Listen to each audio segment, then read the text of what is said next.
I don't believe in conspiracy theories, but I think I've got one. How you guys doing? Welcome back to the channel. I've been trying to stream for like a half hour. I've done this a lot of times. I've done quite a bit of stuff, over the course of doing this live coverage and stuff.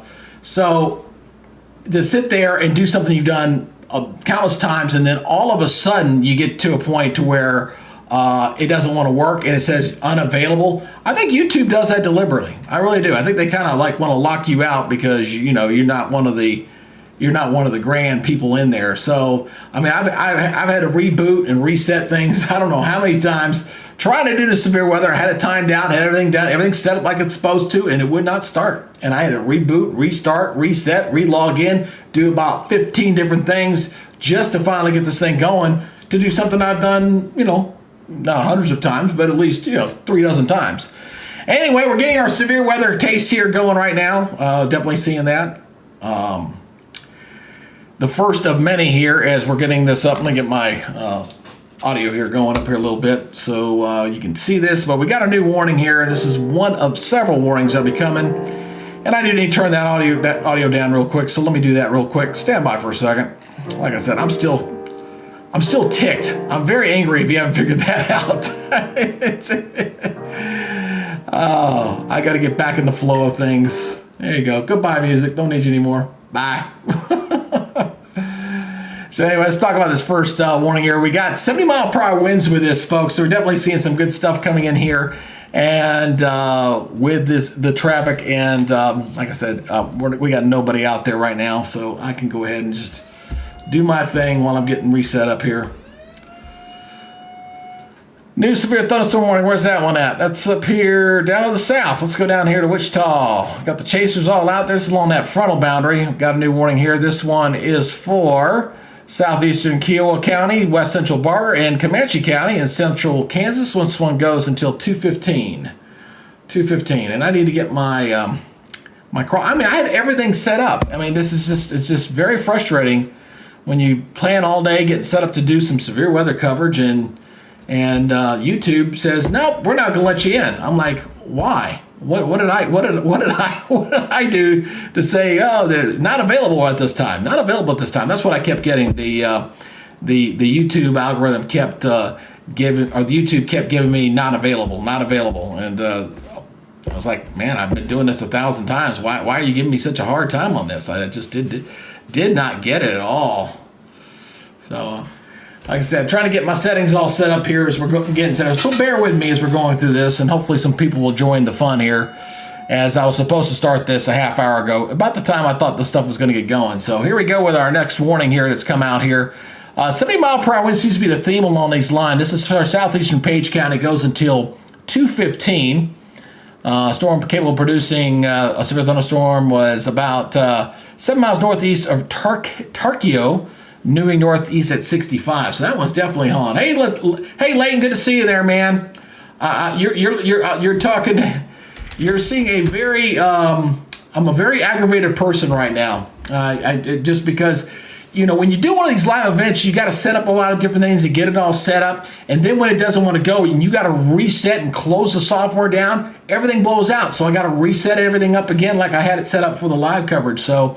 But I kept getting a lot of YouTube errors that were saying unavailable. That's what it was doing to me while I was trying to stream. So I had to disconnect some things and redo it. I just kept canceling it out, reloading it in, and finally it went. So I'm not sure what YouTube was doing, but they were locking me out and wouldn't let me in. I was not a happy camper, to say the least. But now the thing is, I got to go in here and I have to reset everything that I had set up here. I had everything set up. So you guys just kind of bear with me here as I get my bearings and try to get everything back up. Because the thing is, I set this up for a reason. I set it up so that I give you guys good coverage. That's the most important, critical information, and to be able to tell a story, because that's what this is. This is all about telling, a story. And having those components to be able to show it to you, and to sit there and not have everything there after you've spent all the time getting it all set up and doing it gets a little aggravating. But we're gonna get through this. We're gonna get things going again because we got a lot of coverage here. We're gonna go right into the evening hours here on this with this coverage here. If you want to say anything. Yeah, it does, man. Those stream labs are being very funky, man. I tell you, being very, very funky to say the least. And they were just, it was driving me crazy because I was like, I didn't know what else to do. It's like, I've done this 1,000 times. Why are you giving me problems with this now? I mean, I never had the problem before, but all of a sudden, it was going to give me problems, and it sure the heck did. It just really did. But I tell you, I tell you, when you see a storm system like this, I want to show you this water vapor imagery here. I mean, that looks almost like something out of springtime. That big trough in these, that just really kind of blows my mind to sit there and see a trough like that's coming on through there. That's just unreal, seeing that right now. Anyhow, all right, we're going to get things all set up as it's supposed to, so just bear with me here as we kind of go through this. I've got to get logged into all my sites, which is really aggravating, because I had it all lined up, and so just gotta go through it one at a time and get it all set up. Because I usually do all this stuff, before I get on. I mean, that's the whole point. You don't want me doing this while you're live, but right now I really don't have a choice because that's what they were making me do. So we're gonna get through this. Check out this. Here's something that's pretty cool. I mean, you see these bright yellow. You see these kind of thunderstorm tops popping in here in springtime. And look at that. We're already getting that outbreaker. Boom, they're blowing up there across the Nebraska border going into Iowa. That's where those severe thunderstorms are. And we're going to get some more on the tail end of this as well. So got a new warning here. Let's go back over to Radar Omega again. I'm going to be chipping away at this a little at a time as I go through this. So bear with me here. Let's go back over here to Radar Omega here. And let's make sure we're on the right radar. So it looks like that one's, can't see one's closest one. There we go. So let's go ahead and talk about this next. This is 70-mile-per-hour winds. That's a lot of wind energy off the surface here. This is for southwestern Union County, Ringgold County, and eastern Adams County, and Taylors County. Goes until 2:15. All right, looking at severe thunderstorms located 4 miles south of Shenandoah to near Blanchard to near Skidmore, moving east at 60. These things are hauling butt. I mean, really, really fast. And wait till we get the stuff that's going to form down to the south, because that's where the tornado threat really picks up here down to the south. But we'll see how this stuff kind of develops. I'm kind of bouncing between the Wichita radar and the one over near Kansas as we kind of go through this here over the next few hours or so. That's for sure. And I hate the fact that the tornado threat, it does appear that this is going to be something that is going to be coming in at night, which is always, I really hate that when we get into a nighttime situation here. Of having that happen, because obviously folks are asleep and then they don't. And the fact that the weather has also been, pretty quiet. It's been pretty quiet here for a while. So the fact that we've got that stuff going on now, folks let their guard down just naturally. You just naturally let your guard down a little bit. So I'm getting my regional radar here back up and operational because I got to log back into this thing once again. And we'll back this up here a little bit. That's a little too close. Yeah, that's a pretty good thing there. Also getting some snow out of this out there on the foothills of the Rockies. That's pretty interesting. You're getting the clash of the air masses right along that front. Just really setting the bar there right now. So, all right, we almost got this one ready for you. And I'll show you this map here too. So I'm going to turn my generic crawl back on, and I got to turn my severe crawl back on. There we go. So here's that storm system again. You can see, look at the temperatures behind this thing, man. We're talking about temperature sitting in the 70s and the 80s out ahead of it, and back behind it we're doing the 30s and 40s. So we got a very good clash of air masses going on there. I know.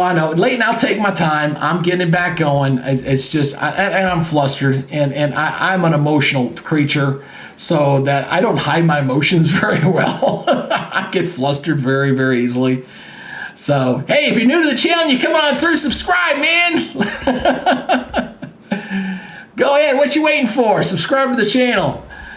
I do one day want to compete with the big boys. I'd love to be able to compete with the guys. Hey, Leighton, here's something I just did. I actually figured out how to get my telestrations to work on everything now, so I can telestrate on all my products, which is something I could not do before. So That was something that was really cool. I was very glad that I was able to figure that thing out. Where it's called Epic Pin. I'm not sure if you're familiar with that, but that is a something that'll go to that goes until 7. So anyway, I've got this is my spotter network and my storm report network here coming in here, and of course I messed that up. So let me go back here and get that over here because I forgot to take it off the reset. So pardon me for a second while I get this fixed back up here again. But the spotter network's good because you get an idea where the storm chasers are going, and you get an idea of where they're kind of setting up shop and what their thinking is. So that kind of helps me a little bit as well to get an idea of what those folks are thinking. So I want to keep my watch. I'm waiting for the tornado. There's a tornado watch. Right now we got a severe thunderstorm watch that goes out until 7 o'clock Central Time out for this region right now. So that's where that is right now. So here's the. Let me make sure I don't want this thing to reset again, because if I do, I'll mess it up. So. Oh, I just messed. You know what? I messed it up anyway. Oh, I'm laughing at myself, folks. I really am, because, like I said, before I do all these things, I have all this stuff set up, ready to go, spot on for you guys, so you're getting the coverage that you guys deserve to get. Because there's so many people out there who, I'll be honest with you, some of the stuff I see out there is boring. Not The Godfather. We won't handle The Godfather, but everybody else, there's a lot of boring stuff out there. I try to make it at least entertaining a little bit, just a little bit. So I think I finally got this up. So we got the watch box there, and I got the spotter network of storm reports. That's going to come on that graphic there. So we got that one finally all set up. Let's hear it from me. Yay! I think I go studio mode now on this. So we got Radar Omega. Yep, we got that all set up. The only thing I do need to set up over here is nope, that's all set up too. All right, we're ready to rock and roll. So we're talking about Kansas. We're talking about Missouri. We're talking about Iowa right now. That's along the front of that front. The low is still back, so we're still waiting for that low that's going to travel up that pike there and give us some more stuff going here. So we got our live looks here. All right, I think we got. Let's see, I got to take care of some of this stuff. I got to turn off. So I'm trying to get my live stuff to work on all my stuff. And this is one that has to refresh, unfortunately, because it's a TV website. So I've got live cameras for 3 different cameras. We got this one right here is in Tulsa. I'll be looking at Tulsa, looking at Wichita, Kansas. You can see the cloud covers there. And then Kansas City. It's been very breezy out in the plains here all day today with this stuff right now. So we're going to see what happens with these. And I'm trying to go back to studio mode. I got to fix a few more of my graphics here. So we're getting them all fixed one at a time. It's just really bad that I had all this. I had all this done, and then I'm like, "Why? No, don't make me reset. I don't want to reset. Nobody's gonna watch me anyway, because everybody, their mother's uncle's out streaming right now." Hey, anybody, you 4 people out there watching, share the broadcast. Do a share. Do a share, man, and make sure you do the likes. You gotta do the likes. Gotta help this old man out. You gotta have the likes. So to get the likes going, we got to get this audience. We got to get an audience going. The only way we get the audience going is I need you guys to help me out. So help me out here a little bit. I do appreciate it. I definitely do. I think I'm all fixed now. So almost fixed.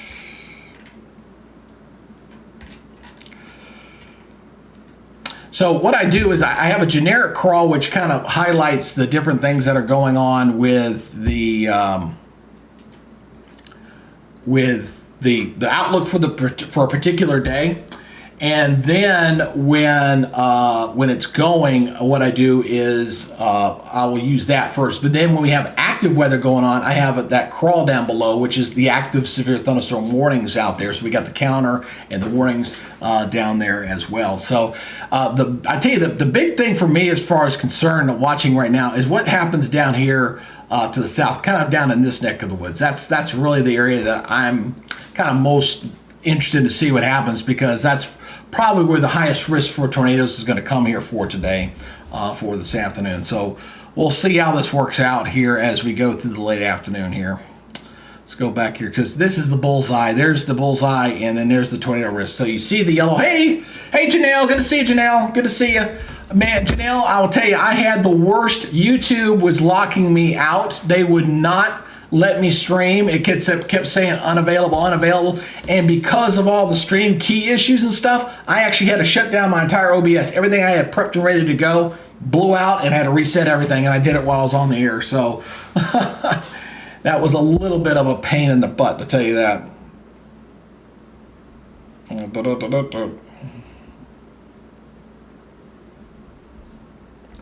Somebody's asking for my email address. This is my business stuff.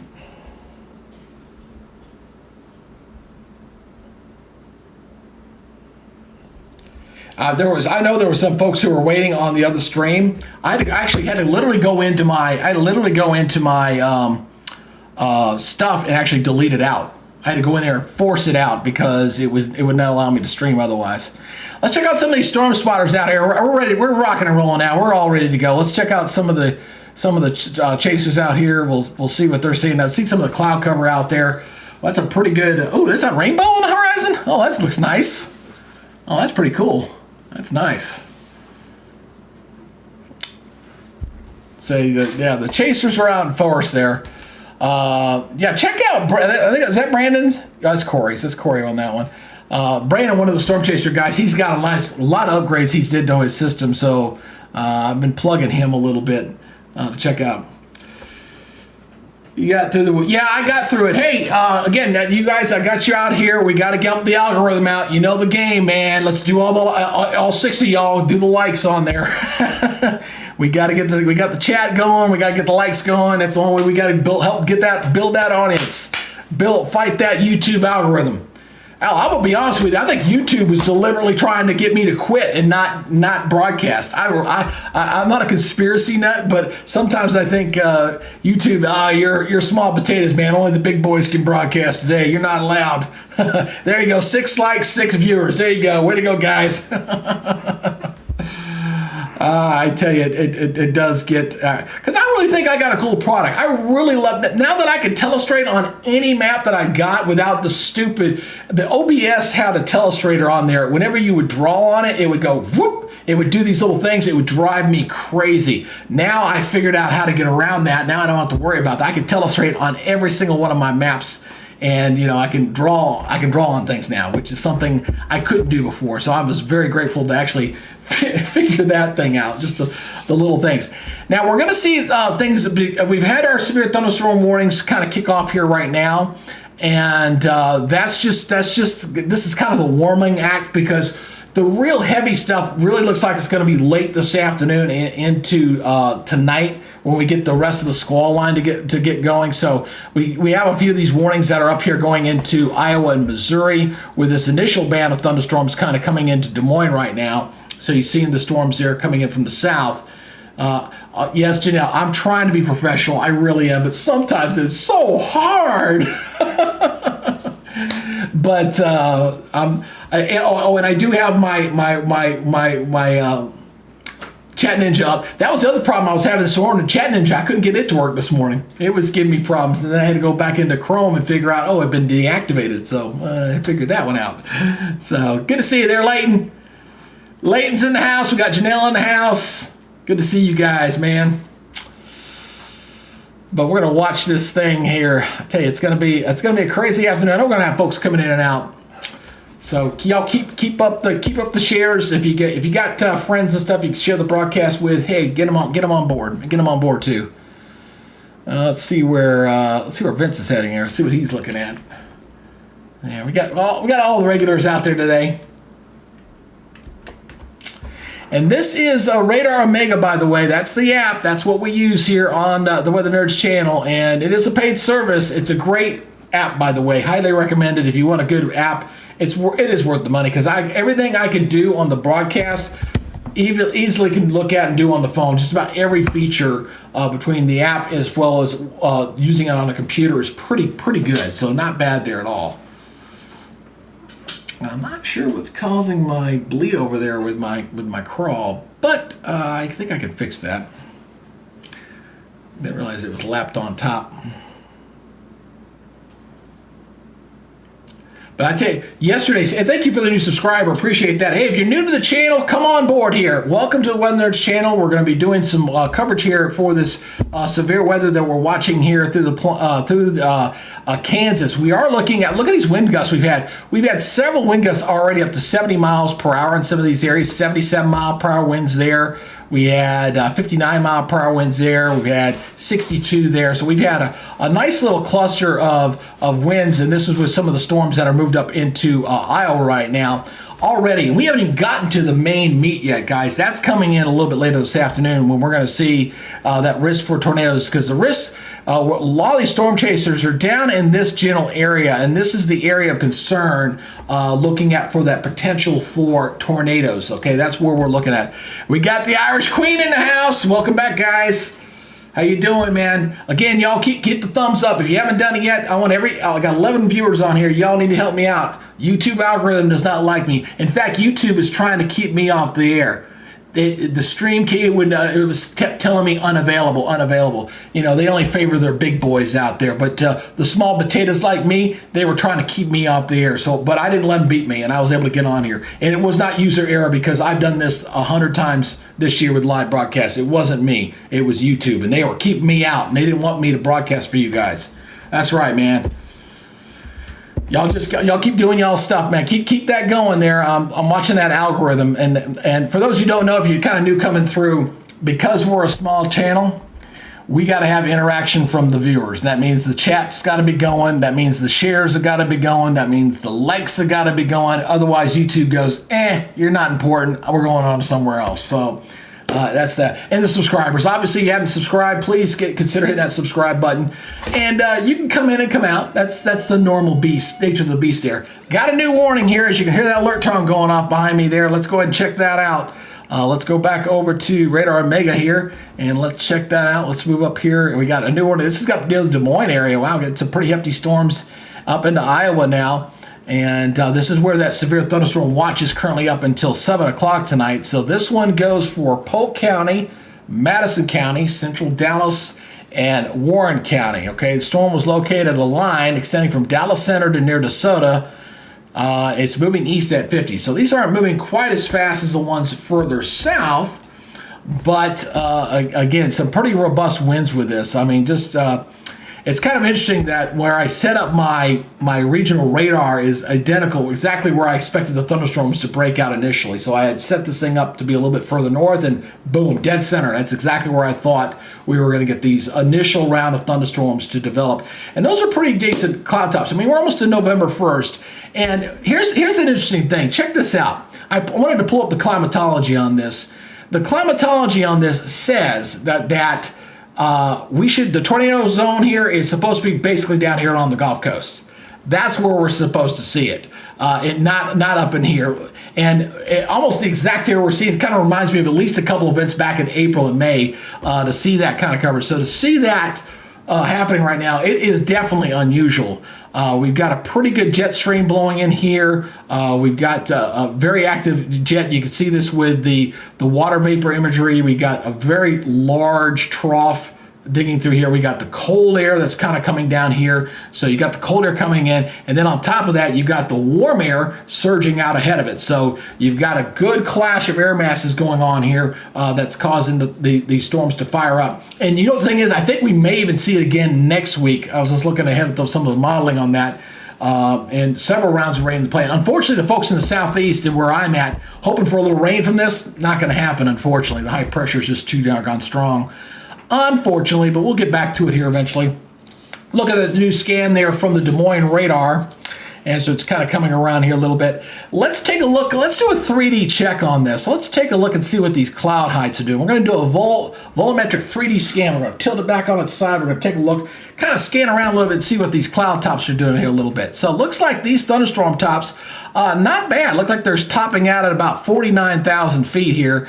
You can see some of these higher cloud tops are getting here pretty close to the Des Moines radar here, looking here toward the north. So looks like about 49,000 feet on these. So thank you for the new subscriber. I do appreciate that.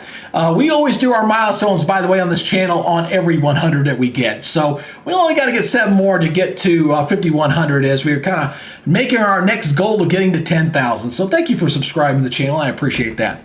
All right, let's go back over here to the, we'll close this off here and we'll go on back down to the south as we've got 6 different severe thunderstorm warnings now, mostly up into the Iowa and Missouri area. Obviously, we're talking about this zone right through here, dealing with the current warnings.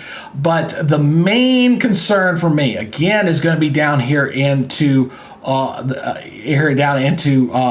Kansas, okay? The line, the squall line that I'm watching develop is back here toward the west. This is what we're going to watch here closely. And thank you, James Taylor. James Taylor. Is that the James Taylor? James Taylor, thank you for subscribing to the channel. I appreciate that. And for those who are wondering, I have not printed out my subscriber list yet. I am still going to do the weather radio giveaway for the 5,000, just so you guys know that I'm going to be doing that here shortly.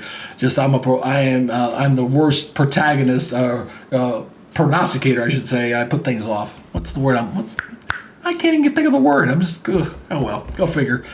All right, so anyway, let's go back here. I want to break down these categories once again. So we're looking at that enhanced area for severe weather. Again, I'm really concerned about the southeastern portion of Kansas, especially Emporia, Wichita, that whole area in there. That's really the main concern there. And thank you for the new subscriber there. That I'm really concerned about. Let's break it down by the categories, okay? So again, where that orange area is, that's exactly where that tornado risk is the highest. That's running between 10 and 14% in that yellow zone. So, and not only am I expecting the potential for some tornadoes in here, I think we're going to get a few of them. I think the dynamics are strong enough aloft that I think we're probably going to see, and thank you for that new subscriber, I think we're also going to see potential for some EF3s in there, kind of get me on the strong zone here. Got a new warning here, so we got to go back to Radar Omega. Let's go ahead and check this out, guys. As we check this out, let's switch gears here, and we'll switch the radar here, and we'll check the latest on this. This is 60-mile-per-hour winds on this one, so we're talking about southeastern Kiowa, northern Barber, northeastern Comanche, southern Pratt County goes till 245, and thank you for that new subscriber, by the way. This one is located near, I think it's Belvedere. I believe that's what it's called, moving northeast at 45. So this is along that squall line that I'm going to be watching very intently to see how this works off. And as the line gets closer, obviously we're going to keep an eye on those live cameras. This is the Wichita, Kansas camera here, and thank you for that new subscriber. Again, y'all rolling it up, man. We're going to get to our 5,100 and we'll go to our next 100 goal. I appreciate that, guys. Appreciate that. And we'll watch this camera as that line gets closer just to see what happens as storms get closer to there. The chasers are just off here. A lot of them are just here. They're kind of in wait mode. They're in. I think these guys are in the right zone. Let me go back to Radar Omega here again. In that area there, that's where the chasers are. Let's see where Vince is seeing here. Looks like he's heading back to the west here, kind of seeing the cloud cover and seeing what's going on there. So, and I need, again, a lot of these storm chasers, and I pull out their names and stuff. They do have their channels of their own, so I always recommend that if you got several YouTube viewers that you follow, definitely stay abreast of the storm chasers as well. I mean, they're kind of focusing on specific storms while I'm kind of looking at a wider perspective. Tornado! Welcome, James. Yes, welcome to James. Oh, and also, by the way, just for those who are new, kind of passing through the channel right now, I do have a thing called the Chat Ninja, which allows me to go ahead and pull up your questions individually, and you can chat with amongst the folks on the channel. So again, just remember before you leave, because of the turnover, do the thumbs up, do the subscribes, and man, it really helps the algorithm out. As we're looking at this coverage right now. So like we're averaging about 3 minutes right now. So every 3 minutes, that means 2 new people coming in. So before you leave, do the thumbs up, do the subscribe, helps the channel out. All right, let's go back here. We've got a new warning that's come out on Omega. Let's check this out. Let's pull back out. This is up toward Missouri, northern Missouri getting it right now. Switch up to the Des Moines radar. And let's take a look at this 70-mile-per-hour wind. These storms up here in the north, they've been pretty robust. They've been pretty strong. This is for western Worth County and northeastern Nottoway. I think it's Nottoway County. This goes till 2:30. The storm was located near Hopkins, or 11 miles south of Bedford, moving northeast at 55. That's moving, and that is hauling some butt. Damage threat considerable on a lot of these. So let's take a look at the velocity modes on this and see if we can kind of see what the winds are doing in here a little bit. And I'll kind of highlight this a little bit, see what we're seeing. Looks like, 62-mile-per-hour winds in there. Definitely seeing some pretty gusty winds there. Not seeing anything tornadic in this, but definitely some very strong winds. And we'll be watching closely to see where the tornado. I think the tornado threat's going to be mostly down to the south, into Kansas. Not so much in the Iowa area. Not to say that we won't see something, but you never know. Hey, what's up there? Nat at American Weather LLC. Good to see you there, brother. Another fellow weather geek on the channel. Thank you there, brother. Good to see you. Like to try to say hello to as many folks as possible here. Just got to give you guys a heads up. My special edition, my Weather Nerds extra feature, I was going to try to shoot that yesterday, but got delayed. Had a couple of conflicts with a couple of folks, but we got it rescheduled for next Wednesday, November the 5th. I'm going to have a special extra that's going to be basically focusing on the hurricane season, social media, and little stuff that was going on with social media, the pluses and minuses and stuff. The 3 other meteorologists plus myself together will have 100+ years of weather experience. It's going to be a great feature. Look for it posting here on the channel here pretty soon. But I'm really looking forward to it. I got a nice product put together, and we're going to have a great discussion. And hopefully it'll become a regular feature where I'll bring in special guests and other meteorologists in the business to talk weather and kind of help educate you guys a little bit on things out there. So I'm really excited about that feature coming. Hey, if you haven't subscribed yet to the channel, what are you waiting for, man? Hit that subscribe button, hit that like button, do the thing, man. Got to help this little channel out. All right. So let's go. Let me check over here. I want to go to studio mode here. I want to check some of the Leighton Varnell. Hey, Leighton, what you got there, Varnell? Hi, I've been told by my workers around LA you're one of the best. Well, thank you very much, Langston. I appreciate you guys checking me out here. I do appreciate it. I'm just a true weather geek, former broadcast meteorologist who loves this as with a passion. It's not my career, it's not my job. Well, it's sort of my job, but I do it because I love it, and I want to do it, and I want to do the best job possible. And if we're able to build a good enough audience to help support the subscriptions and stuff that I pay for every month, that's my ultimate goal. Get the channel that was just monetized to make enough money to pay for everything, so I don't have to pay out of my own pocket. That's my end game. That's my end game there. All right, let's go back here to, again, I want to show the big picture here. Let's look at the current, do I have this one updated yet? Let me see here. I believe, nope, I do not. Let me fix this one. I missed one here, so I need to fix this one. So stand by for a second.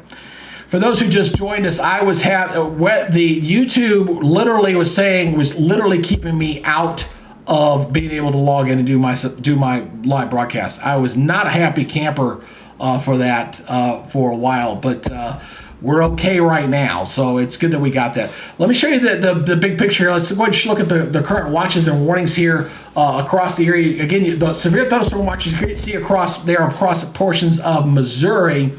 And in that area, this area here goes until 7 o'clock Central Daylight Time. Now this is all the freezing temperatures. They got these freeze warnings out here right now, just kind of illustrating the fact that we got the clash of air masses going on here. I do anticipate we're going to get some sort of tornado watch box in this area here pretty soon. Just waiting on the Storms Prediction Center to put that out, but we're going to get that here shortly. We are going to get some sort of tornado watch here down to the south. As we go into this late afternoon. So, because this is the grounds here, this is the area of concern for potential tornadoes in that zone. And yes, I like my emojis, man.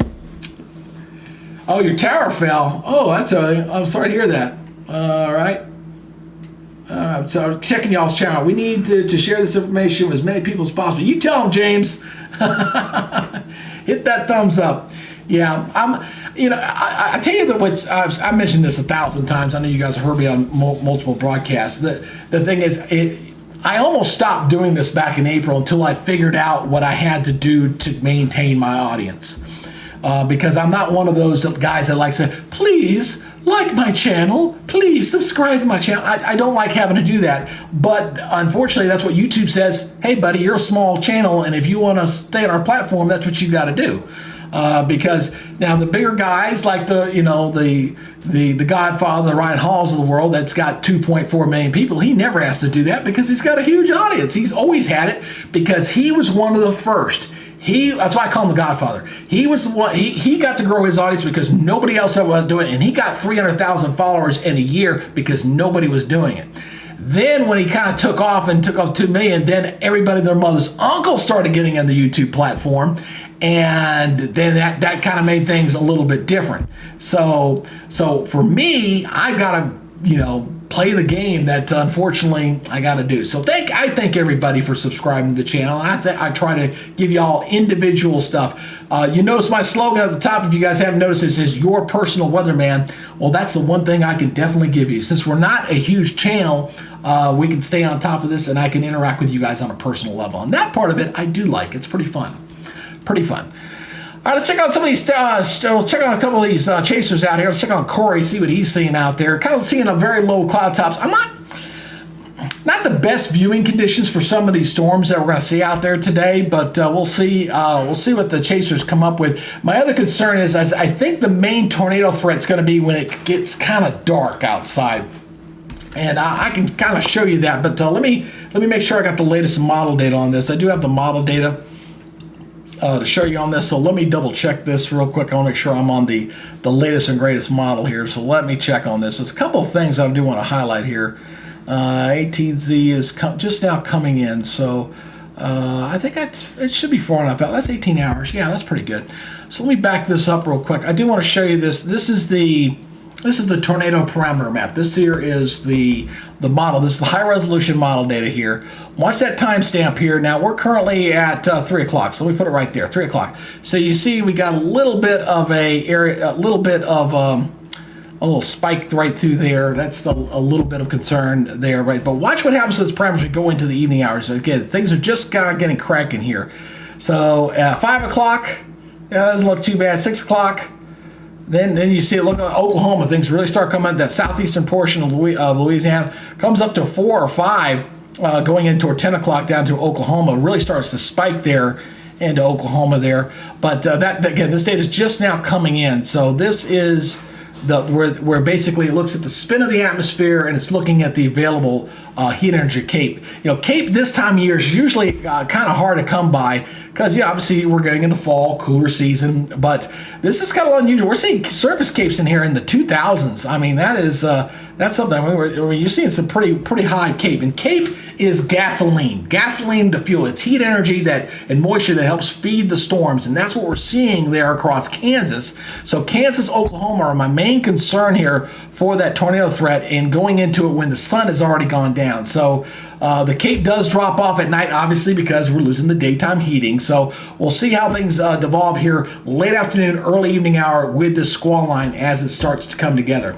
Hey, if you're new to the channel and if you haven't subscribed yet, what you waiting for, man? Hit that subscribe button, give the thumbs up. We got to have the fun here on the channel here to keep our audience going here on our severe weather. I know there's a lot of folks out there broadcasting. I'm sure the Ryan Halls and the Max Velocities of the world are going to be out doing their stuff. But we like to kind of keep it light. I try to mix up the product a little bit. I've seen some channels where they just basically sit on the radar and just talk over it and just kind of zoom in and zoom out. I think it's a little bit boring. I try to mix it up a little bit. I try to mix it up some. Is my chat still going here? Oh, there it goes. Just looking down the chat, guys. How y'all? Josh Hudson. Hey, good to see you there, Josh. Porium, Oklahoma. American Weather LLC's in Porium, Oklahoma. Actually, one of the guest speakers I got coming, he's originally from Oklahoma. I'm not going to give any names out on my new weather feature that's coming out next week. Got a new scan here coming in on the radar here. The one thing I need to go ahead and check on some of these is, as this is moving into a hotbed, is I need to see what the wind profiles are doing here shortly. So let me see what this scan does from the Kansas City radar, or the Topeka radar, I should say. Let's switch over to this one. Let's go over to velocity mode. I just want to kind of check and see. And definitely got some pretty good winds with that cell. That one over there, Pratt. Nothing tornadic that I'm seeing, but some pretty good. Yeah, that was 70 mile per hour wind I saw there. Yeah, that was pretty good. 78, 70. There's 70 mile per hour winds over there. So we get some pretty robust thunderstorms right there, feeding off that very warm, mild air that's in that area. Tell you what, well, the last severe weather coverage we did that was kind of similar to this was watching Hurricane Milton make landfall when Milton was making landfall and set off almost 50 tornado warnings, 50 tornadoes across South Florida. And what was interesting with that still, there were so many traffic cameras in Florida, we actually caught two, not one, but two tornadoes on those cameras as they were going by. It was just amazing. I mean, I would consider it a throw of luck to catch one, but we actually caught two during the broadcast. I was checking over to those traffic cameras and checking on that. That was pretty cool. Pretty cool. Let's see what the conditions are in Wichita. Oh, he stopped at a QT, my favorite place. We got a QT here in Atlanta. I usually stop by the QT or the racetrack to get my morning drinks and stuff. Looks like he stopped getting some fuel right now. We're going to keep an eye on these stuff. Yeah, Janelle, yeah, you remember that. That wasn't that long ago, right? Not that long ago. We're definitely heading into the second severe weather season. November traditionally is called the second severe weather season. That's when the jet stream starts getting a little more amplified. And I was watching this with the models here for the last week or so. I was like, this is getting a little more progressive here. We get the right amplification here. And the fact that it was staying so warm in the east, I was like, man, we get these shots come down. We're going to get some severe weather. And this is the first. It'll be interesting to see what the other models look like here. And in fact, I do want to take a look at something here. Let me just on the sidekick. Just bear with me here for a second as I'm kind of checking this model out here. I didn't get a chance yet because of my technical issues I was having today to look at the European model here. I wanted to look and see what the new 12Z, which should be in by now, it should be in here. Let me switch over to this, and I want to switch over. I'm just kind of checking the big picture here. I want to see what the jet stream is going to be doing. I think we might have another severe weather round here going into next week. I think that's pretty feasible to say the least. Let's see here. I'm looking at the 500 millibar level here. That pulls out. There's our one severe weather event, and oh, good Lord.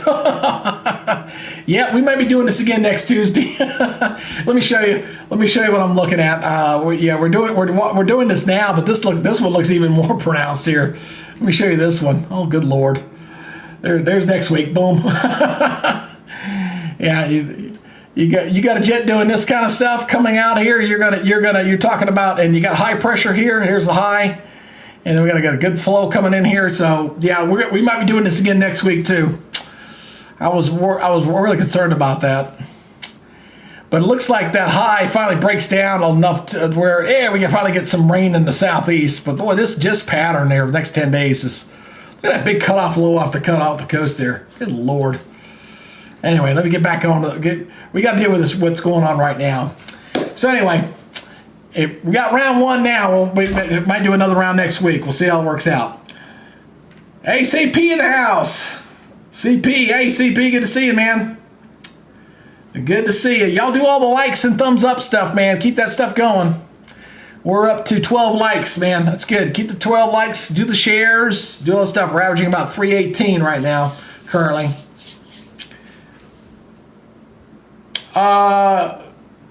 You like Radar Omega? I've got all three. I'll show you the three that I've got. I've got three different services that I kind of use. And now that I'm over 5,000, again, I've been putting this off. I need to go to Radar Omega and see about getting a sponsorship of those guys. I think I've got to wait till I get to 10, but we'll see how it goes. But radar, I've got three different radars that I kind of use here. So there's Radar Omega right there. Okay, so that's that one there, and then I've got this is GR level 2. Oops, let me get that one up for you. Oops, this does the cross section here, which I really like, and kind of do the side by side, which I know Radar Omega can do the same thing, but I like to have multiple platforms in case there's an issue with any one of them. And I really love this one because you can really kind of see what's going on with some of their little signatures and stuff. And then of course we got radar scope, which is that one right there. There's the radar scope there as well. So I got 3 different ones that I use for my severe weather coverage. But Radar Mega is my preferred one. I use that to kind of mix up the coverage and do some comparisons from the different radars there. So hey, if you're new to the channel and you have not yet subscribed, we only need 3 more to get to our 5100 plateau. Or we kind of do our things every 100, so we only need 3 more. If you haven't subscribed, go ahead and hit that subscribe button right there. I do appreciate you doing that. Let's go back up here. I need to go up here and check this Des Moines radar here again. And probably need to get me a Des Moines camera. I didn't put that out there, but I might pull off the Tulsa one for right now. So let me go ahead and do that real quick. I'm pretty sure I know where a Des Moines camera is. I just gotta pull it up real quick. I want to change this over to Des Moines.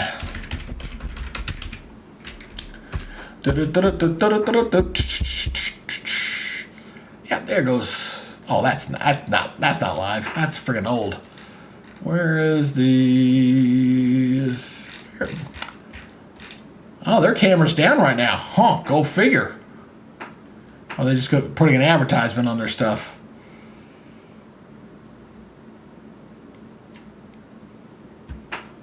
No. Oh, that's another thing I'm starting to notice, guys, out there in the YouTube platform.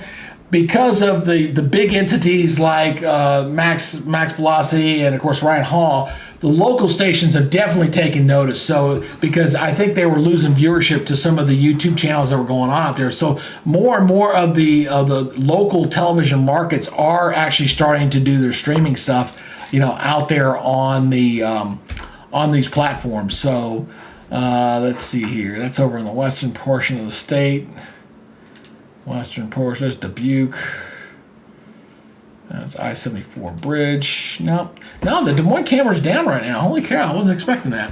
Oh well, I was just kind of taking a look. But these are the cameras I'll be looking. Obviously, looking here at the Kansas City area. Very windy, as you can see the camera there shaking in the wind there. So that's the one site. The other camera site that I'll be looking here as that squall line gets closer to Wichita is the Wichita Falls camera here. And then my last one, which will be probably more toward tonight, will be the, as soon as that loads up there, that is the Tulsa, Oklahoma camera there right now. So those are the three cameras that I'll be looking at here as we go through this evening. I'm going to do something real quick. If you guys could do me a favor for a split second, I'm going to put this up real quick. I need to grab me a drink to keep the old vocal cords. I forgot to grab my soda. I apologize on that. So just give me a second. I'll go get me a drink real quick. Be right back.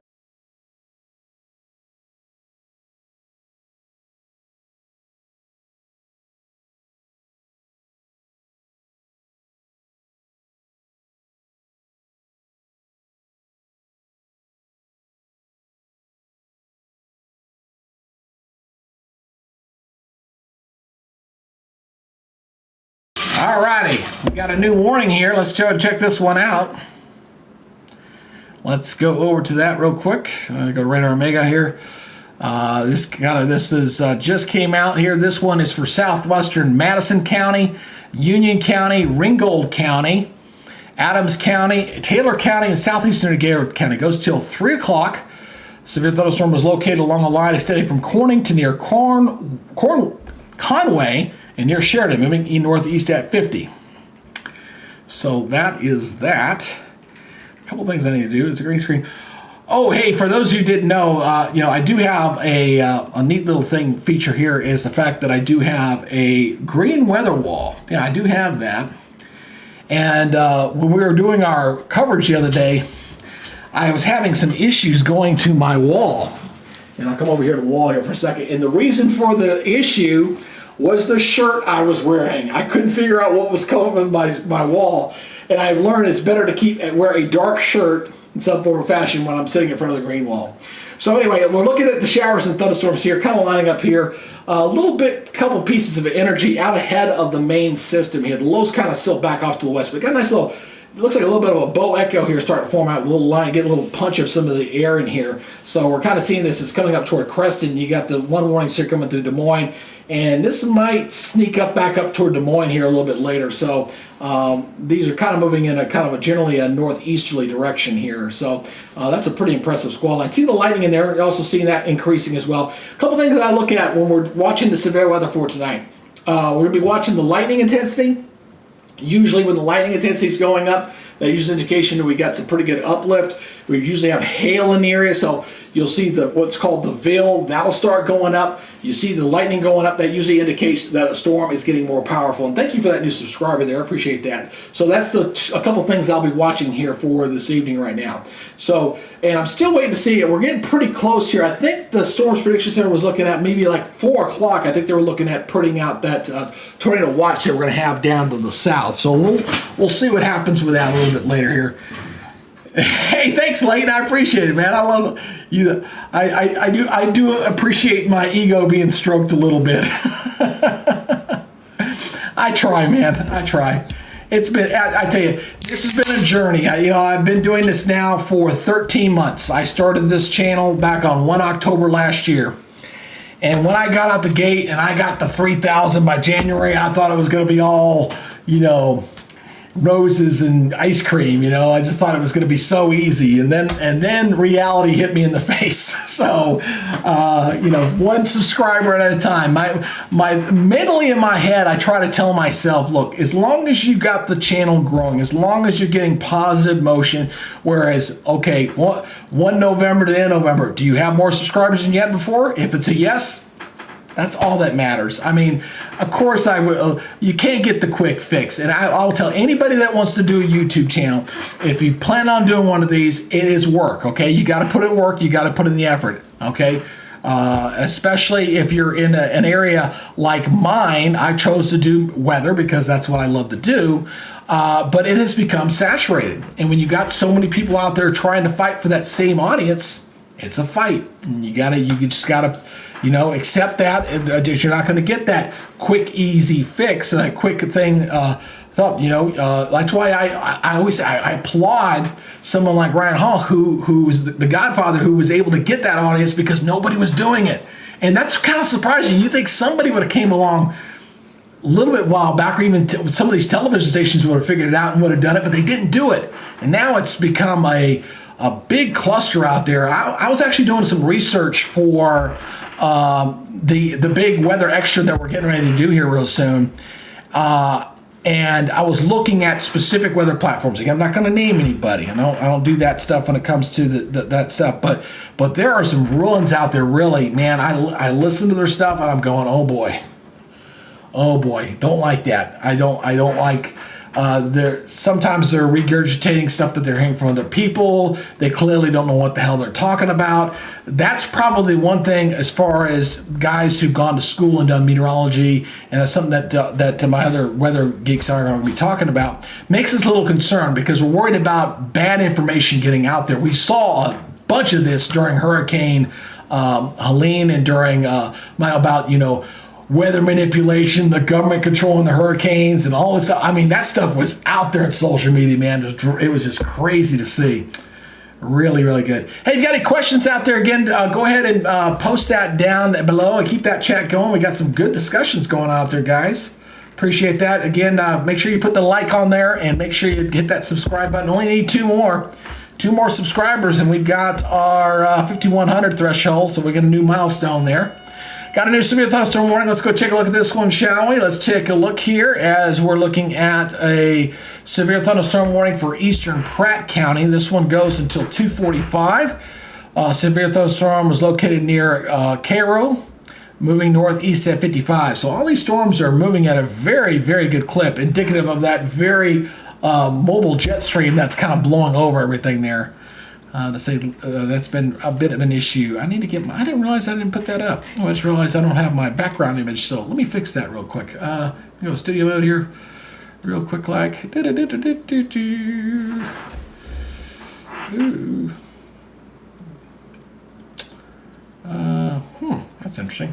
That should work fine. Give me 1 second here. I'm just going to put this back behind me where it's supposed to go. My little logo. I keep my logo in my background there. There we go. Okay, back to here to studio mode.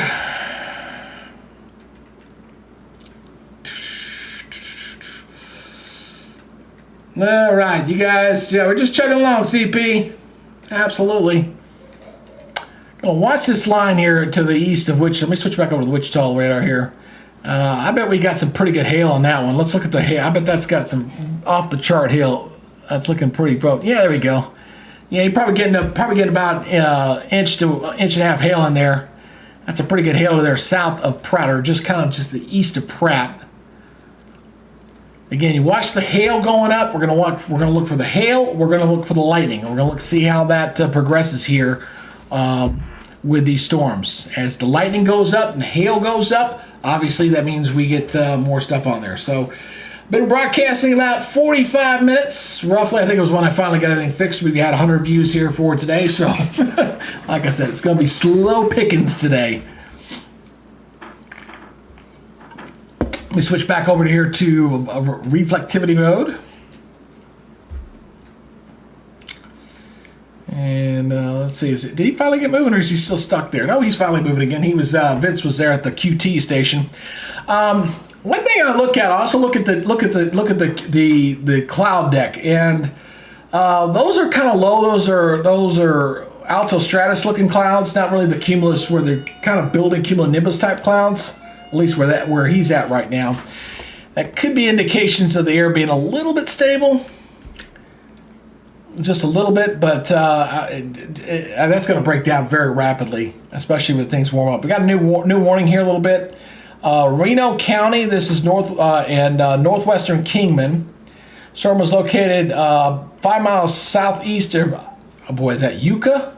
I guess it is, and 5 miles southwest of Caro, moving northeast at 55. That's that same cell. So this cell is progressing in this direction, and because of the high rate of speed at which it's moving, they're just trying to get out ahead of it there. So get that new scan there going around. Yeah, I like my bells and whistles, and I pay for that little extra scan feature because I think it looks cool. I know it doesn't mean anything, but it does lay the data down as it's getting a new image, so I kind of like that. I do like that. So again, if you're new to the channel and you haven't subscribed yet, and thank you for that last subscriber, we're up to 5099. One more and we get to 5100. We do our celebrations here for every 100 new subscribers we get to the channel. So 5100, it means we got 4900 to go to get to our 10,000. 10,000 is an important number for me, guys, because like I said, the Radar Omega sponsorships, things with YouTube, 10,000 is the trigger for a lot of that. And then YouTube really loves you when you get to 100,000. But 10,000, they start paying attention to you a little bit. So getting to that 10,000 mark hopefully won't take us a full year to get there. We'll see how it grows out. I do plan on continuing to do live coverage, not only for severe weather events. When we get into winter season, we get good blizzards going or good snowstorms, absolutely we'll be doing some coverage with that as well. Because typically, if you got a good winter storm going, you may even have a severe weather component with that as well. We had a couple of those last year. Right now, so right now we've got about 5 warnings out. We got 3 of them down here in Kansas, so there's the 3 right there, and then we've got a couple of them up here with the storm cells here up here in the Des Moines area. Now this line here. Again, kind of bowing out a little bit. And Firebird, hey, Firebird, subscribe to the channel. Thank you very much.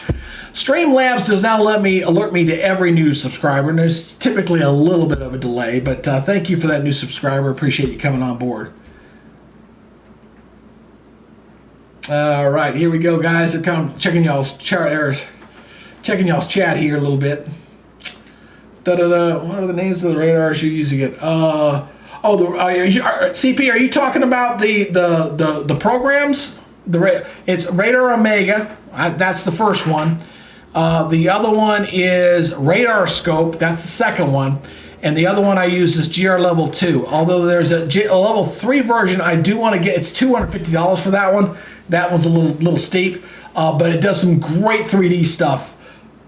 Radar Omega does some good 3D stuff too, but that Level 3 one I really want, but I'm gonna hold off on that. The thing I'm buying for myself for Christmas, my Christmas gift to myself for this year, is for my weather wall. When I'm over at the wall, I don't have a teleprompter. I have no way to see. I have a monitor on my side, but not one in front of me. So I really want to get one. It fits with this Elgato setup that I have, and I'll be able to see myself. So I really want to get a. That's about $250. So I'm going to spend my money on that and not the other thing. We got a new warning out. Let's go ahead and check this out. Down here to the south, getting into Oklahoma now.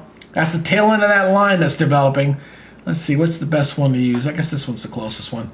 Let's go ahead and talk about this storm here in Oklahoma. We are looking at severe thunderstorm warning. This one is for southeastern Roger Mills, northwestern Custer, looking at western Dewey, and northeastern Beckham. This goes until 3:15.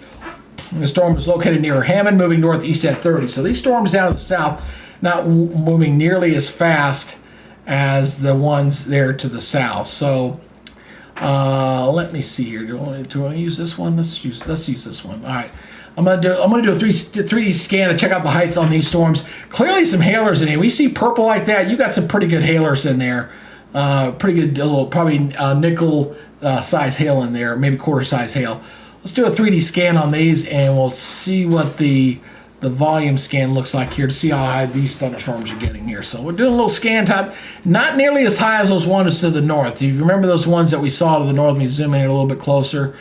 These are topping out around 41,000 feet on these. So these are 41,000. Oops, I'm trying to. I'm shooting off from the distance, so I got to look this way here. Turn it around. There we go. So about 41,000 on these cells here. So you'll see that it lights up the distance there. Oop, turn back. There it goes. 41,000. So it's 41,000 feet on those. So it's one thing I like to do the 3D scan so I can get an idea of how high the elevation. So these are 41,000, but for comparison, to give you an idea, the ones that were up here in Des Moines, these were topping out up here at about 48,000. So these ones are a little bit stronger cells with these.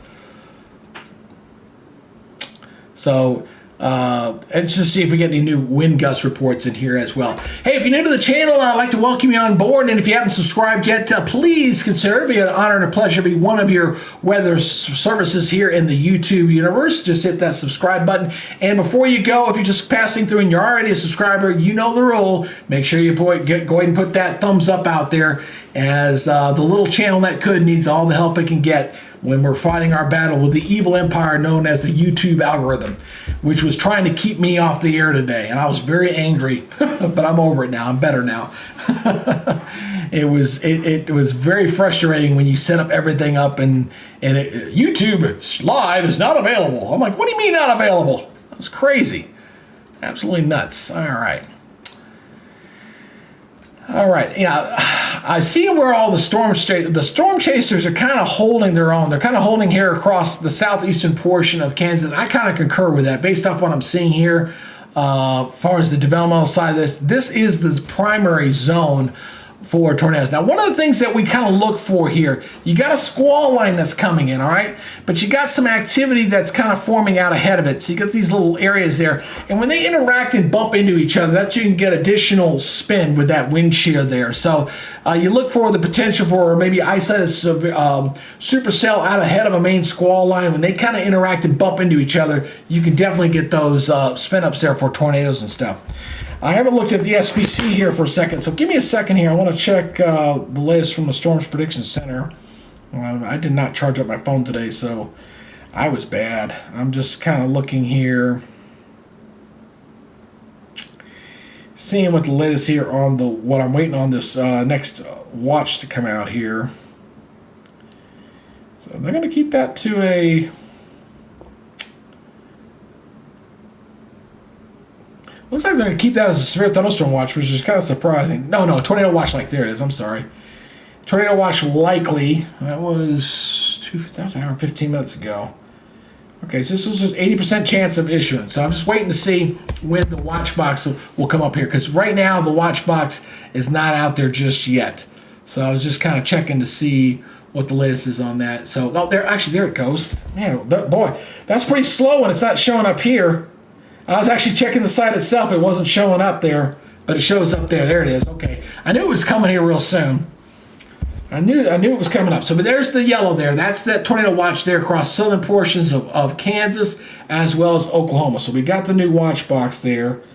And I'm just trying to get the specifics on it. Okay, there it goes. All right, there.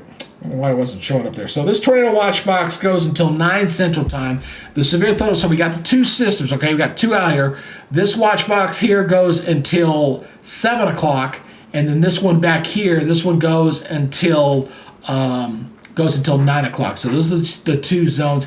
And then I think we'll probably get additional zones down here, I think, as we go into the evening hours. We'll see how that works out for tonight, which is not good because I hate those nighttime thunderstorms. But those are the two areas there right now.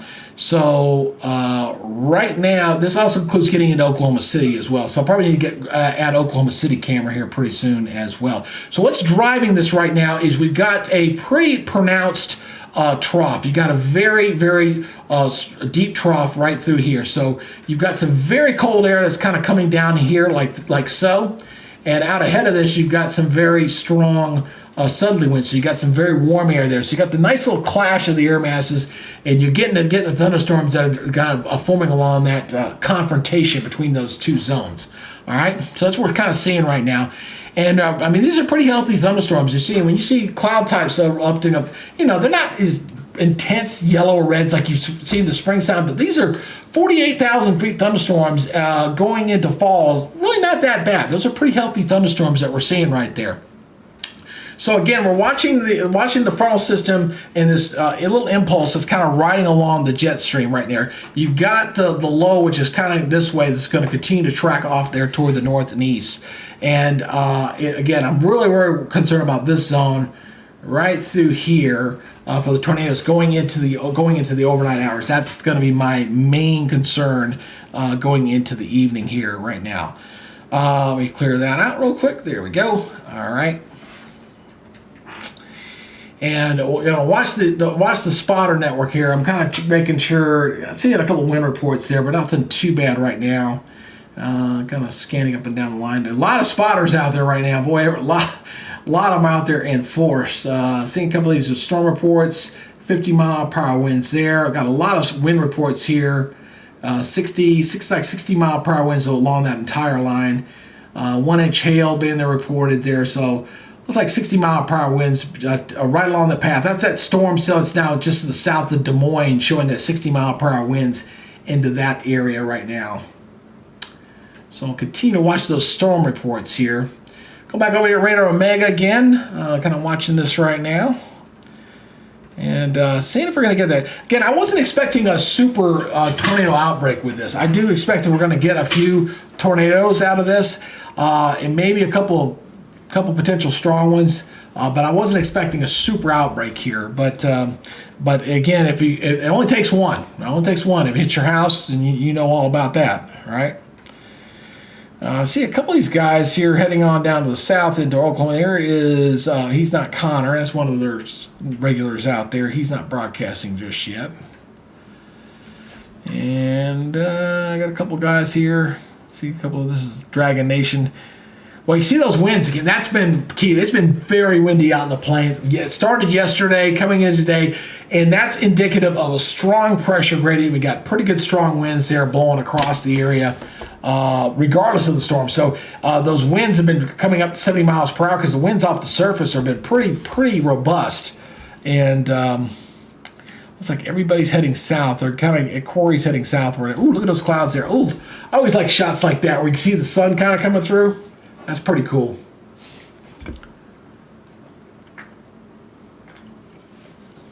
That is pretty cool.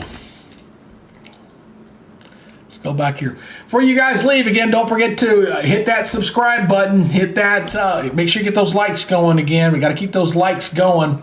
That is the lifeblood of this channel. We're currently sitting at 17 likes. So before you head on out, if you haven't done so already, please hit that subscribe button. And give me the likes on there. Again, you got to keep that algorithm happy. You don't feed the algorithm, shuts you down. And unfortunately, one good thing with OBS, I can monitor the live control panel, so I can see when things are going up and going down. So please do that if you would do me that favor. I do appreciate that. Let's go back here to the Wichita radar here. I'm gonna check out some of the hail it's in there. It looks like that's the strong. That's definitely the strongest cell. You can see the pretty good hail core in that. The hail concern wasn't too high with this, but the wind threat, it was definitely very high with this for today, especially across that eastern portions of Kansas. Again, you're looking at the tornado risk is in that portion, again, running about 10 to 14%. And then the wind damage threat was even higher, running 30 to 44%. So that's where all the storm chasers are obviously sitting in that area. They're all sitting in that area right there. Ooh, that got real big. What happened there? Oh, that's kind of crazy. I got a little bit of a big plot there on my drawler. And then of course the hail threat's there, but not super high, not too terribly bad. Again, it's 15 to 29%. We'll see some pretty hail in there. And then also there is a flooding with it component to this from Wisconsin all the way down to Texas. The good news is this area's been under kind of drought conditions, been pretty dry. Most areas could tell delay, but some of those individual areas might get some individual flash flooding across that zone here for tonight. Let me go back to the radar mega here. We got about 5 different warnings out right now. A new scan coming in. Oh, let me take a look, a couple things here. Let's take a look. I want to see what's going on out there. Let's see here. Let's see. Got Father on there. Not yet. So the Godfather isn't on just yet. And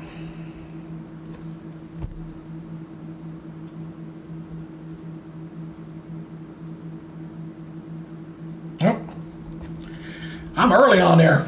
I haven't even got the big boys out there yet. How you guys doing today? Again, we're watching our severe weather event here where we got an enhanced area for severe weather across portions of Kansas, Missouri, and Oklahoma. That's what we're seeing right now. We've got about 5 severe thunderstorm warnings, which you can see there on the crawl down below, kind of highlighting the counties that are currently under warnings. We've got 1 in Oklahoma, we've got 3 there in Kansas, and we got 1 there up in Des Moines. So this is our initial round of stuff. We're kind of just getting this thing going right now as we're watching this cold front kind of plow into very warm and robust air mass that's setting off these thunderstorms. And what the main concern is going to be here going into late this afternoon and evening is going to be the tornado risk that's going to be increasing across this area. Now, not expecting a super outbreak here, but it's a pretty decent chance for, late October, getting ready to go into November. November being known as that secondary severe weather season. So the storm chasers are all kind of getting in position and kind of watching to see how this line here, this squall line here, begins to develop and evolve, okay? So as this thing evolves and any interactions between anything that happens ahead of that cell and there together, when they kind of bump into each other, that's where you can kind of get those spin-ups to happen from time to time. Let me look here at the chat here. If you guys got any questions, don't forget to use that chat. Get that going over there. Oh, Latin, I'm sorry I missed that chat earlier. My chat was not scrolling there for me. Could you stream in my class chases? I give you credit. Oh, dude, you can use my chase anytime my feed anytime you want. And I'm more than happy to do it. I promote the storm chasers as much as anybody else. So yeah, you have no problem doing that. Absolutely, you can do that. Not a problem. Some picture from headquarters of clouds. I can email you them. Let's see. You can email them to gregmajeski28@gmail.com. That's Greg Majeski. You see my name spelled down there. 28@gmail.com. Yeah, you can do that down there. I was occasionally my chat ninja, my scroller. It's supposed to feed up, but sometimes it gets stuck, so I got to manually go down there. So I'm sorry I missed some of y'all's chats that were going on there for a second. But I do love the chat. I do love the chat ninja for the most part. I do like that because I can pull up everybody's questions and stuff and acknowledge folks. That's the fun part of this broadcast, is to acknowledge and be able to do one-on-one with you guys. And being a small channel, we don't where when you get on some of the bigger channels, it's like non-stop chat stuff, just non-stop. The presenter can't give you all the one-on-one attention, whereas when we're a small channel like this, for the most part, I can go ahead and do that. Hey, if you're new to the channel, if you could please do me a favor, please consider subscribing to the channel. It does help the YouTube algorithm out as we're doing the severe weather coverage. And before you leave, as always, please give me a thumbs up there. Helps the YouTube algorithms, because the average turnover is usually 3 to 4 minutes when we're doing a live broadcast like this, as folks are, scanning on their phone, or perhaps they're sitting at TV live like I do and kind of passing on through with a remote. So please do that. Helps the YouTube algorithm out, and kind of allows somebody else to kind of come in behind you, because when you're a small channel like we are, you need all the help we can get. And that's how the YouTube algorithm game works. All right, let's go ahead and take a look here. We're going to continue to go up and down the line here, and just kind of eyeball what I'm seeing so far. I mean, this is a pretty healthy line, but they're not overly strong yet. Everything that was, as far as the model data was indicating, was between basically now and getting toward the 6 o'clock hour. That's when things were kind of supposed to get going. Initially, stuff was supposed to fire at 2, which it did. It did a pretty good job with the stuff that we saw up toward Nebraska going into Iowa. And now we're kind of watching the southern portion of this line to evolve and see how it gets going in here. The one thing I've been noticing is I've not been noticing a tremendous amount of, there's hail with this stuff, and you can see the hail, obviously with that cell there, you've seen that pretty good hail in there right now. Not a tremendous amount of lightning with this. There's lightning with this stuff, but nothing that's kind of blowing my socks off. Because like I said, the two things that I look at for any kind of severe weather, I'm looking at the hail that's in that storm, and I'm looking at the lightning. So those combinations of those things tell me whether a storm is getting stronger or is in a diminishing phase. So that's what I'm looking at here as I continue to scan up and down the line here. Now, once we get something perhaps tornadic going and stuff, then I got a couple other tools I can throw at you, and we kind of watch that as well. 59, only need one more subscriber there, Janelle. Only need one more to get to that 5,100. That'd be nice to get there. I'm pretty sure we'll get there before this broadcast is done today. We'll get there. We might get maybe another. Because of the numbers I'm kind of seeing today, the algorithm is being very stingy. Hell, the algorithm wouldn't even let me broadcast. They were not allowing me to stream, and finally it let me in. It was very repetitive, but based off the traction we're getting with our numbers here, we might get another 10 today, maybe. We'll see. We shall see. But we're not getting the huge audience stuff for today so far, which is kind of good, because I'd hate to see a major. They're getting some pretty decent rains here across Iowa, that's for sure. Pretty good storm there. This storm cell here, this has got some pretty good, probably some 60, 70 mile per hour winds right along that boundary right there. Let me turn that down there. Oops, sorry there. So we're getting some pretty good winds there south of Des Moines. Let's see what the rainfall totals have been doing here. These are moving at a pretty good clip, so the rainfall totals won't be like off your socks high, but because they are moving at a pretty good clip here. But quick look like what, 1 inch hail? Yeah, quick. I mean, we're talking about storms that'll jump on a quick 1 inch hail. Oh, we got a new warning. Looks like, or they just chipped away that box. Yeah, they just chipped away that box a little bit. So we're probably going to see a new warning on this cell here. This cell looks pretty healthy here, so we're going to probably see a new warning here issued out ahead of this here pretty soon. So we'll see a new severe thunderstorm warning. The big thing with these up here in Iowa, because it is a severe thunderstorm watch that goes until 7 o'clock tonight, will be the gusty winds. That's going to be the main threat there. And so, of course, I'm just waiting to see what happens further south, as we're going to see what goes on with the storms out here. And I wonder if this camera is getting close enough to see some of these storms here. There's a camera here I was looking at earlier.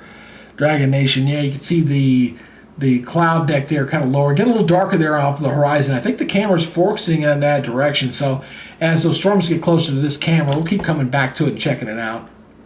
All right, Leighton, I'll go and check that out. Stand by. I'll take a look, Leighton.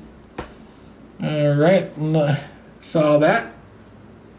Thank you. Let's take a look. I'll go over and take a look at that real quick. Good that somebody can actually email me stuff. Let's see here. Let's take a look at Google. And I did not get it yet. It's yet. Nope, did not get it. It's Greg, G-R-E-G, Majewski, M-A-J-E-W-S-K-I. Not number 6. Keep that 6 off there. Greg Majewski 28 at gmail.com. I did not get the emails. Try it again there, Leighton. Yep, try it again. That's a good thing. Hey, again, if you're new to the channel and you haven't subscribed, I'll use one more person to get us up to 5,100. We do our milestones by the 100 on this channel, so we only got to get one more to get us over to 5,100, and then we can go for our next goal, which won't be during this broadcast, but a future one. And make sure you're doing the likes and stuff, guys. Keep those likes going. Let's see. Looking at the platform, we're up to 18 likes so far. That's good. Keep those likes going. Because our average turnaround again is running only about 3 minutes, so running pretty low today, and that's to be expected because we're still kind of in a wait and hold mode. We're getting some severe weather, yeah, we've got a couple of them out there, but the real big stuff is really coming up a little bit later. And I wanted to get an early jump because I noticed the two big guys out there aren't broadcasting just yet, but I'm sure they'll be coming on probably around 4 or 5 o'clock, I'm sure.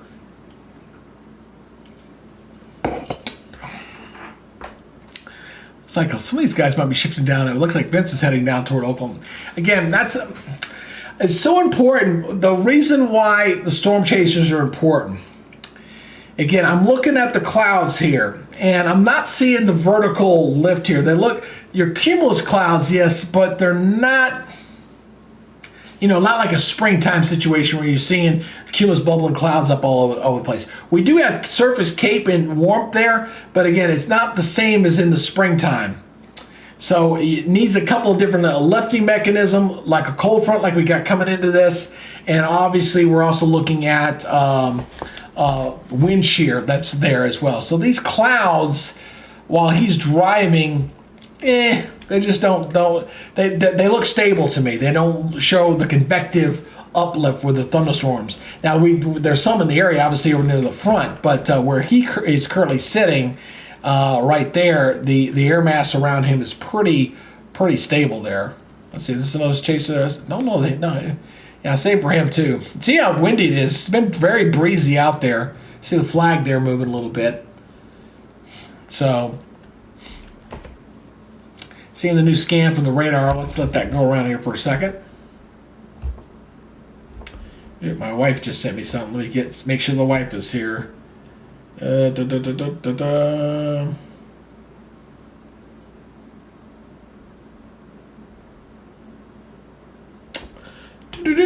All right. So anyway, we're getting a new scan here, checking around.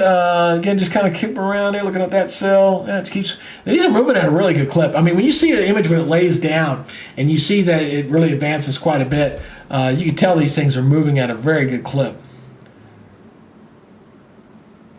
And what I'm looking for, you got the line here, right? So you got the line. If you got anything that comes up out ahead of it and kind of bumps into the line where it comes at an angle, again, you can help with the spin up for potential tornadoes. And all these lines right now look very robust. All the model data was indicating that it was going to be kind of later. Let me go and see if the new 19Z is in real quick. So I'm going to look over here at the high resolution model. So stand by for a second. Let me take a look at that. Oops, excuse me. Let's take a look and see what the latest is on this. 18Z, is that the latest one that came in? 18Z is the latest. Let me do this again. Sometimes you got to give it a little kick.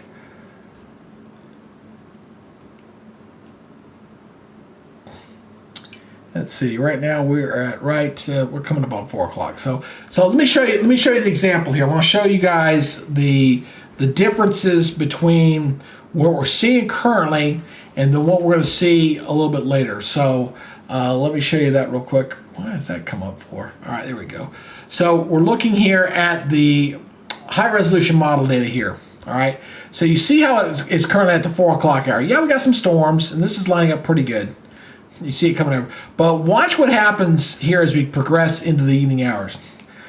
All right, the next couple hours. So this is going towards 6.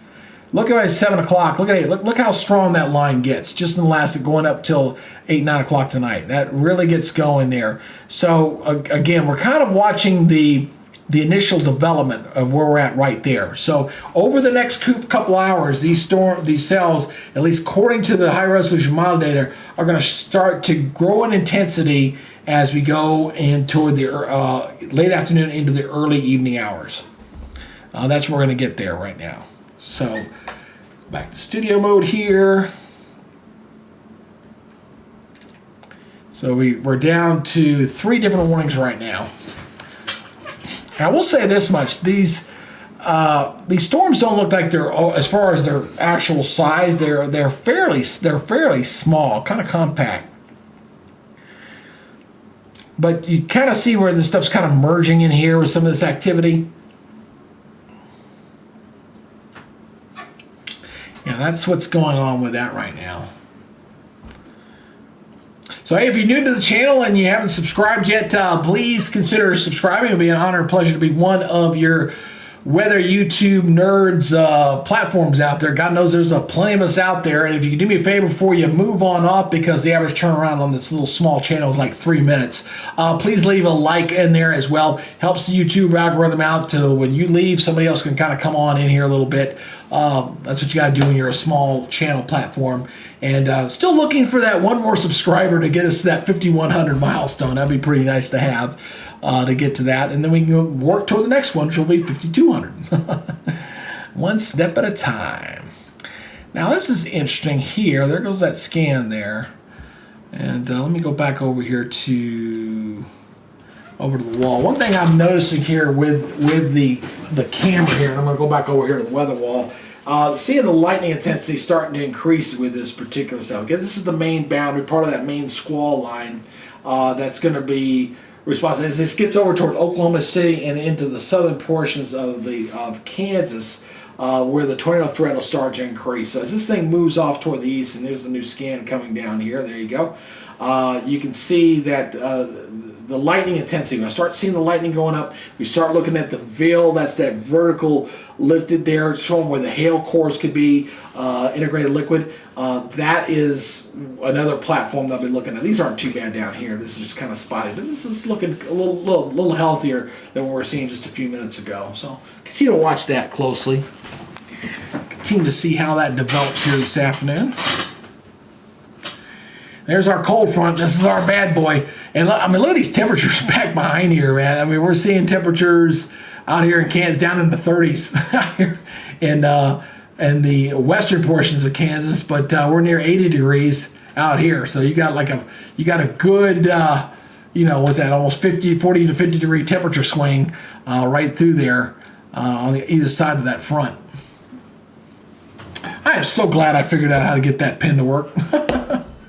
I reset them? Okay, let me go look. I'm sorry. I was talking too much. Let me go take a look at that. I wonder where it's going. I am not seeing those photos, dude. I wonder if it's catching it as some sort of junk mail. Last thing I got was some spine chiropractic. I'm not seeing those pictures at all. Wow. Hey, why don't you tell me your email address and I'll just email you and then you can reply. How about that? Let's try that. Go ahead and post your email address down there if you don't mind, and I'll email you. Try to get some pictures from that area there. It's good to see some rains there across East Texas. They need that. They've been really dry out there as well. Oh, got a new warning. Let's go back here. Been waiting on getting a new warning here in a while. Let's see here what we got going on. Where are we at? I don't see the new one. Where is the new warning? I don't see it. Wasn't that one? It's been out there for a while. Oh, there it goes. Sometimes the alert tone gets a little bit faster than the actual one. So here's the new warning here. Half dollar size hail with this one. We're looking at southeastern Woods County as well as northwestern Major County, and southeastern Woodard County goes till 3:45. Severe thunderstorm was located 8 miles south of Quinlan, moving northeast at 30. 60-mile-per-hour gusts and $half size hail with that storm there. So let me go back over to that. My bad. Let's go back over to radar mega. Here we go. So that's that new warning right there. That's that warning there on that one. This one here has got 70-mile-per-hour winds and damage considerable. I see a damage report here.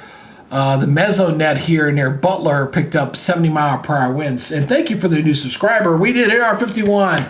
Give yourself a round of applause, folks. We just crossed that 100 milestone. Next up, 5,200. Thank you very much. Appreciate that new subscriber. All right, so we've got, I see that Connor, is he broadcasting now? There he goes.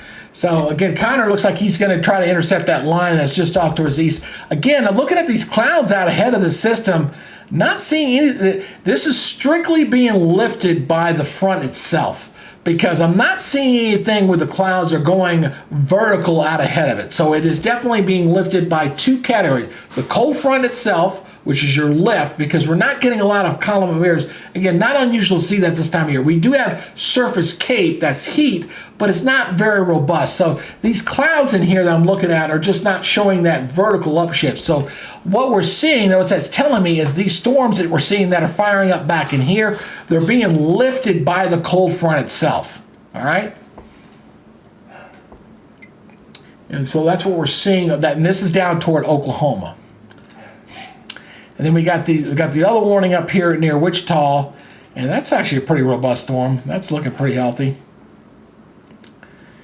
That's got a pretty good hail core with that. I can see that pretty well. Whenever you see the reflectivity and you see the purple like that in the middle of a storm like that, and you see the lightning, it's usually a pretty good indication that we got some pretty good hailer in there. Let me go and zoom in a little bit closer. Let's take a look at the VIL. Fancy word for hail identifier.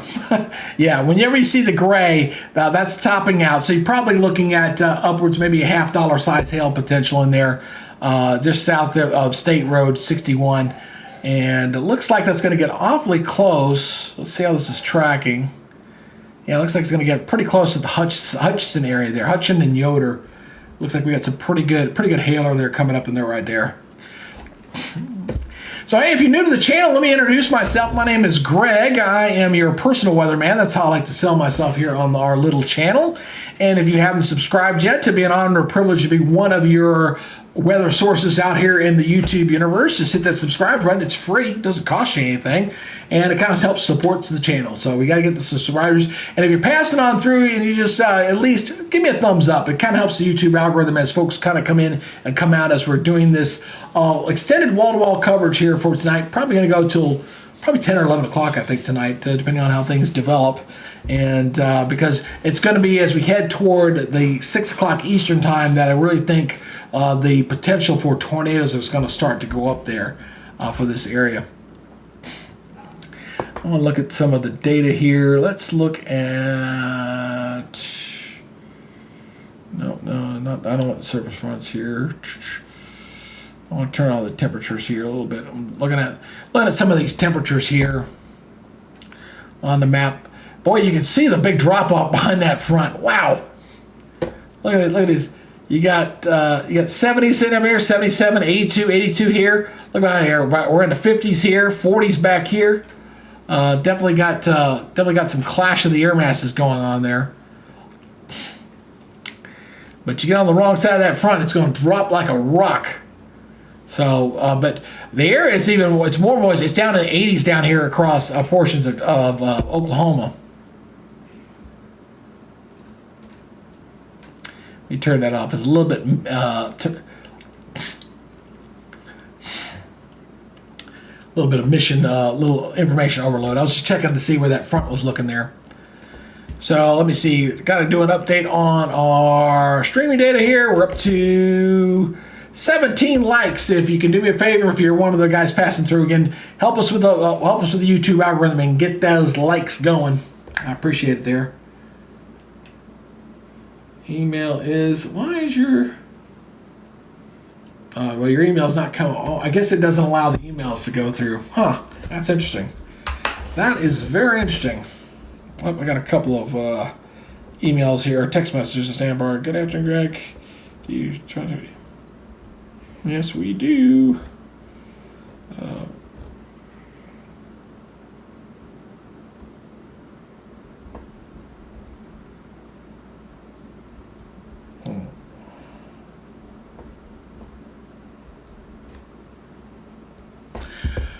Okay, all right, here we go. All right, let's go back over to go back over the main radar here. Just kind of checking these storm reports here. This here is the spotter network. So I'm watching the spotter network, and again, we got these pink boxes up here. Your severe thunderstorm watch that goes until 7 Central Daylight Time. These storms that are kind of moving through here have weakened here just a little bit. They're not quite as robust as they were back here in southern Nebraska, as they were kind of crossing into northern Missouri and into areas there of Iowa. And then, of course, we got the tornado watch box back here, a small one right now for these counties back in here. So we'll continue to watch this and see how that squall line evolves because it's this area that we're waiting to see if we're going to get any kind of possible tornadoes to form in that area right now. Right now, I think most of if we get any kind of tornadoes, I think for the most part, we're talking EF1 to EF2, but it wouldn't shock me because of the wind dynamics that are off the surface here that maybe we see a few of them get up to potentially EF3. I don't think we're going to see anything above that, but most of these I think will be on the EF1, EF2 side. So not huge, but again, you get one of those at your home, you definitely don't want to have that happen. Definitely don't want to have that happen. Let's go back here to Radar Omega here. Oops, sorry. Go back to me. Not going to the wall just yet. Not going to the wall just yet. Oh, new warning just came out. There we go. Let's check on this one. New warning here. Just got issued here. Hot off the presses. Ping pong size hail, definitely seeing that. That was the hailer I was just highlighting there. So this is for southeastern McPherson, eastern Reno, southwestern Sedgwick, Harvey County, and southwestern Marion goes until 4 o'clock. Storm was located in line of steading from Partridge to near Pretty Prairie. That's a neat name. Moving northeast at 55. So these are definitely hauling butt there. Again, that's that cell I was just kind of looking at. Where that high bill was going on here. So getting in toward Hutchinson, getting in toward Newton here. Going to be approaching Interstate 135 here pretty shortly as these things are moving pretty fast at about 55 miles per hour. Again, you got a very, very strong jet stream blowing over the top of this. You look at the water vapor imagery here, and you can see the very strong flow here as it's pushing the jet energy blowing over the top of this, and that's what's kind of highlighting there. We see that green there, you know you got some pretty high moisture content. This is the water vapor imagery here showing those cells. So let's go back over here to Radar Omega again as we're kind of watching these cells that are progressing through Kansas right now here at the moment. Hey, if you're new to the channel, if you can do me a favor before you leave, please don't forget to leave that thumbs up there. Helps the YouTube algorithm before somebody else to replace you there. And if you haven't subscribed yet to the channel, it'll be an honor and privilege to be one of your weather sources here on the YouTube platform. Just hit that subscribe button. Doesn't cost you anything and helps us out here on the channel when we're doing these live broadcasts. So we got 1, 2, 3, 4, 5. We got 5 different storm chasers I'm kind of looking at out there right now. Let's see what this live camera. These are probably seeing some pretty good winds in here. Let's see what this the Dragon Nation counter. We're getting some rain and some wind there. Finally starting to rain there now. Yep. See, speaking of the rain coming in, there it goes. But definitely a little breezy there, but not severe in that area there. And I kind of keep the radar kind of between the two lines. I'm kind of watching southern Kansas and northern Oklahoma. Those are my main target concern areas here for potential tornadoes. That's definitely my area. Yep, Janelle, we got our 5100. Yep, we got there. We got there. Yes, we did. Woo! Now we got to go to 5200. Be slow pickings, man. Slow pickings. The thing I gotta figure out what I gotta do with the platform. The shorts work for me, but the hurricane season's about over. That's where they were helping me keep that going. My video dailies do not get me any new subscribers. I don't know why. They do get viewed about 100 or so times, but they don't get any new subscribers from them. So I got to come up with a new short to help with that.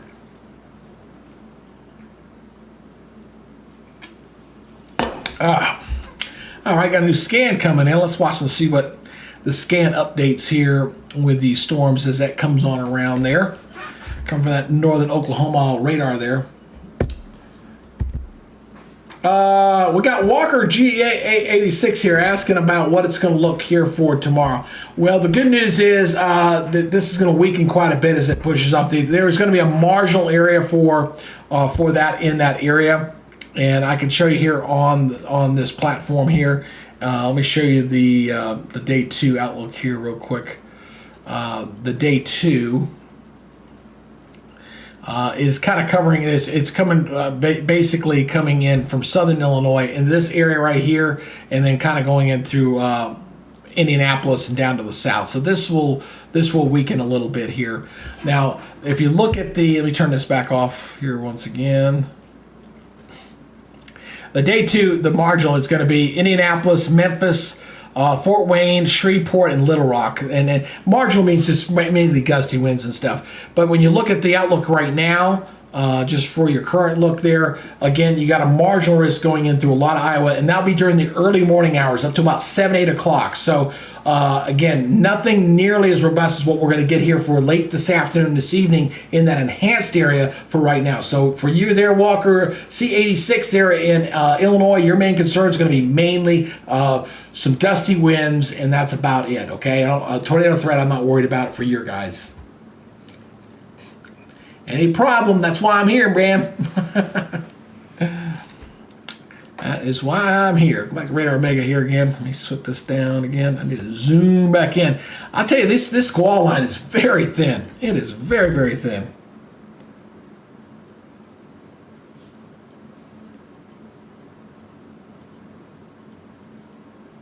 I gotta send somebody a text. Stand by here for a second. Let me send this text real quick. Gotta respond to this text message. Stand by. I'm gonna mute this for 1 second.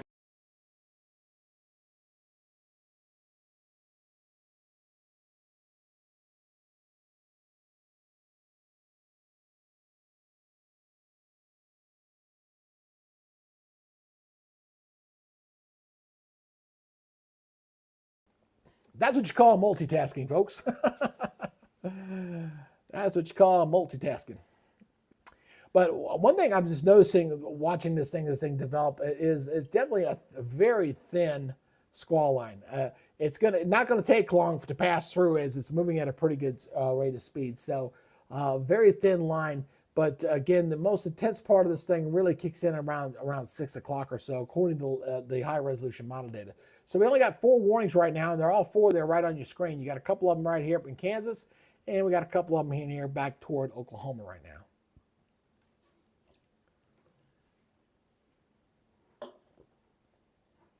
Let's see what Corey's. There you go. Now Corey's getting into some cloud cover. They're getting some dark clouds there. He's on the interstate. Looks like he's heading westbound here. Watching these clouds here lower here back to the west there. Dude.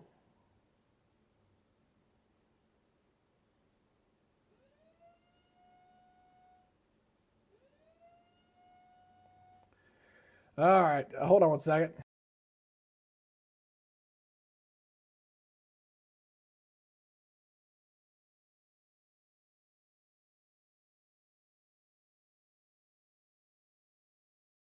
All right, we got a new warning here. Let's go ahead and do this. Let's click out of this real quick. Click out of there. We got a new warning here. There it is. Let's go check this one out. And it looks like Corey's getting in a position to chase this one down. This one is for northeastern Custer, northwestern Blaine, eastern Dewey, southwestern Major. Goes until 4 o'clock. Severe thunderstorm was located over Putnam, moving northeast at 45. So it looks like Corey's going to try to intercept that one. Or Connor. Ooh, that's some pretty good clouds there. There you go. That's what I'm talking about. Now that's some pretty good clouds there. That's along that boundary, right along that front. Love that part of Oklahoma, man. It is flat and it's very west-east. There's no winding roads, man. It's a straight shot. So he's going to try to intercept this cell here that's coming up from the south, and hopefully he'll get into somewhere right in there. So we'll see what he looks like here a little bit later.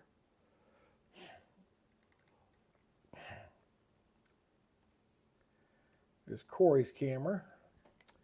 Like, check to see how these clouds look.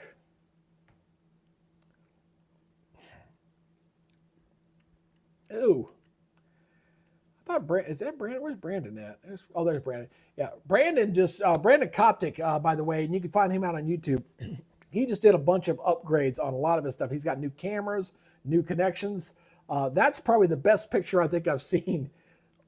He was posting this on his YouTube channel, and I got it on his feed, and he just posted that. So that is a very clean picture. Wow, that's a very, very good. Notice the front of his hood's all dented up bad because of hail damage, but Brandon just did a lot of big upgrades on his system. That looks very good. Got to give him a thumbs up there. Good job, Brandon.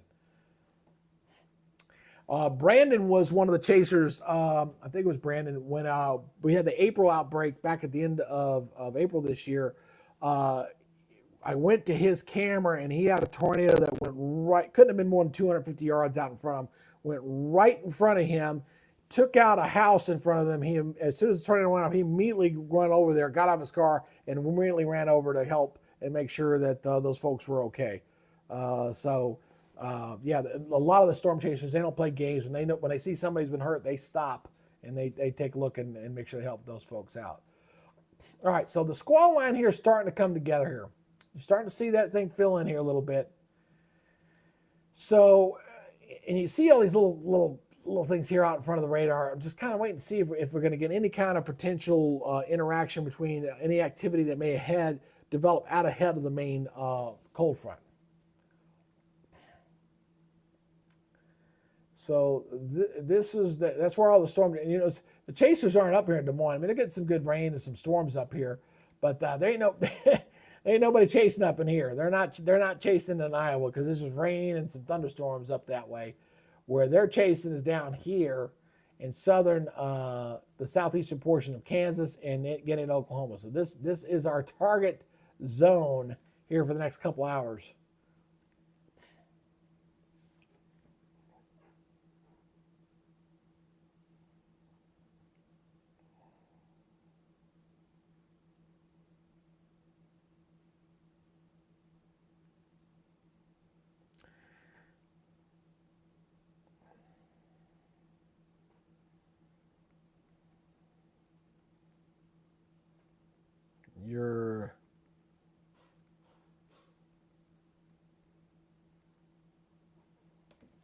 All right, let's see here. All right.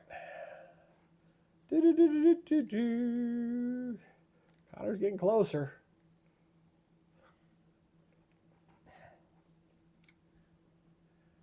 Yeah, there you go. That's what I'm talking about. See a little more bubbly of those clouds there. I tell you what's really changed the storm chasing stuff. A lot of them, of course, the Verizon, the 5C, but the Starlink, that's going up. That's really revolutionizing storm chasing out in the lanes because now you got the satellites. Now you don't have to worry about signal drop-offs from phones and stuff like that. All right, Leighton, we'll see you back in a little bit, brother. Come on back. We'll see you in a little bit. Thank you. Bring your friend.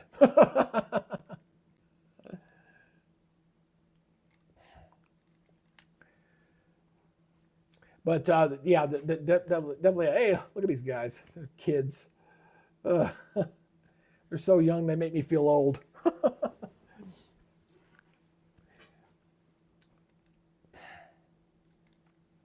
Let's see. What are we doing on our light count here? We got to check our light count up. We're up to 20. Yay! All right, there you go. If you're on the channel and you haven't given me a thumbs up, please do that. And if you haven't subscribed, come on board and hit that subscribe button too while you're at it. There we go. Got a new scan coming in here.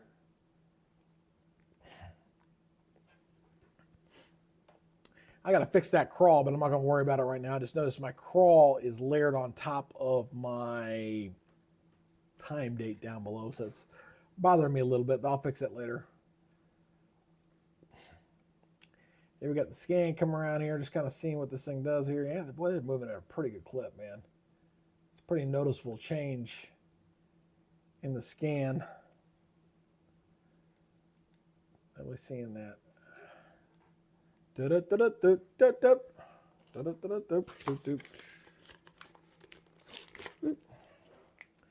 My handy dandy snack pack. I keep this for energy and whenever I'm doing live coverage. And then I spilled a bunch of it on top of me. That was real smart. A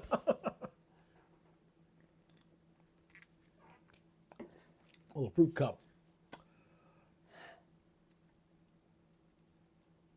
I bought a bunch of food back during when I thought Hurricane Milton might make its presence felt up in northeast Georgia where I'm at. It did stay off toward the east. And of course, the folks in the Carolinas suffered because of that terribly, especially up there in Nashville.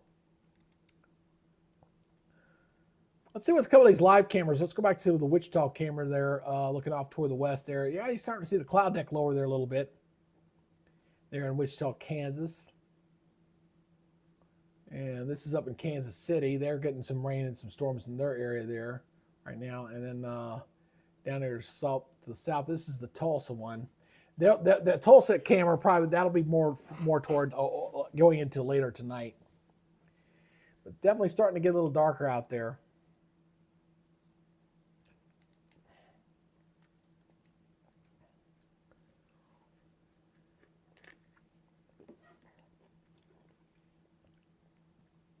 Been healthy winds with all these reports. I mean, look at these this initial storm cells here. Seeing some damage reports here. Multiple trees down. This stuff from earlier. Trees down. That seems to be with these storms that were blowing up into Iowa. Let me go back to Radar Omega here again. Sorry about that, guys. Here we go. Yeah, these storms they've definitely weakened, but these initial storms that kind of moved through that are sitting right here, they were producing 50, 60 mile per hour winds in that area right through there. So let me zoom in a little bit closer. See the damage reports here coming, and all these were kind of showing 50, 60 mile per hour winds as that's going through. We've got a pretty decent squall line there across southern Iowa, though. See that lining up there pretty well right through there. As this continues to get punched off that way. But that's not our tornado zone. That's not what we're looking at. We're kind of watching this area down here to the south and trying to use a radar that's kind of encompassing the entire. It looks like the Wichita's probably the best radar right now to kind of see what's going on with this entire squall line, which is, again, very thin, not very robust. And the reason why is because it's being lifted by, that's the actual cold front itself, okay?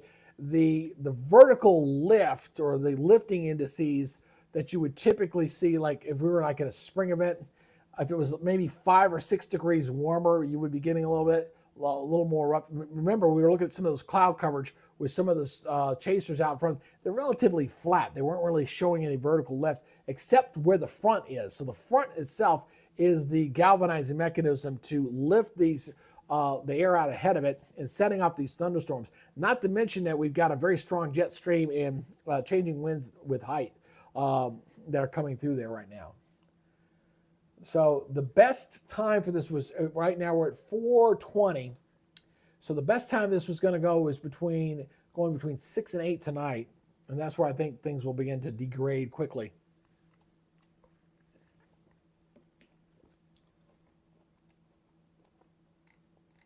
Let's see Connor. Let's check on Connor again. He's getting closer. Yeah, there you go.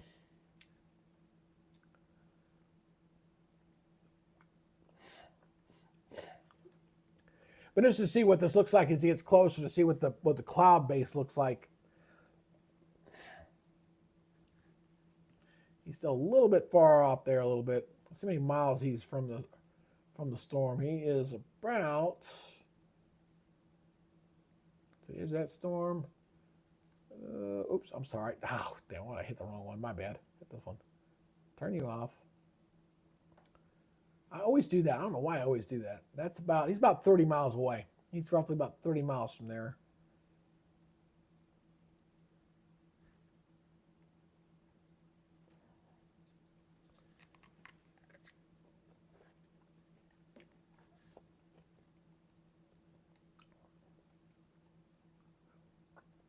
So what I'm doing,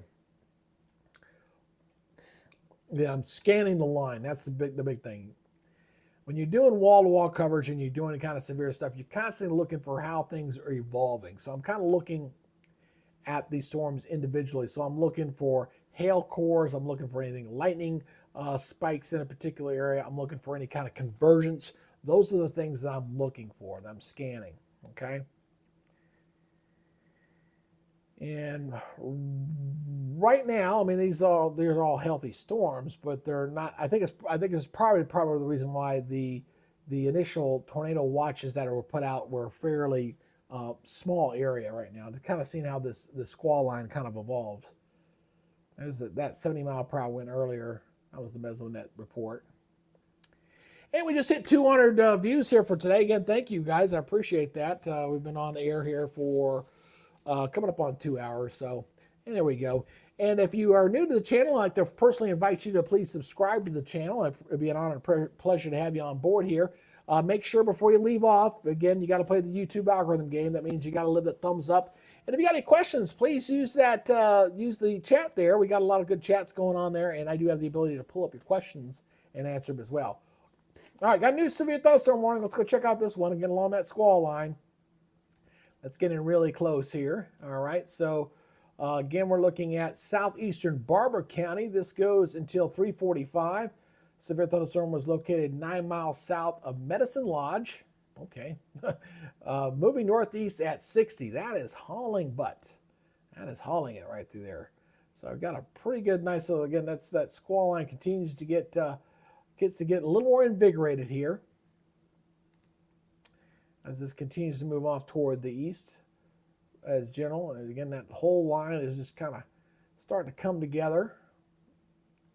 Kind of stretching now from basically from near the Manhattan area down near Elk City. So that's our main line here as this continues to move off toward it's pushing off to the east, but the individual cells obviously are moving in that direction out of that front. So getting a new scan here. Let's go check out velocity. I'm going to look at some of the winds in here as well. See if there's anything that kind of stands out. I'm looking for rotation. Obviously, we're talking about tornadic stuff, and just kind of scanning these things and see if there's anything that kind of stands out for me.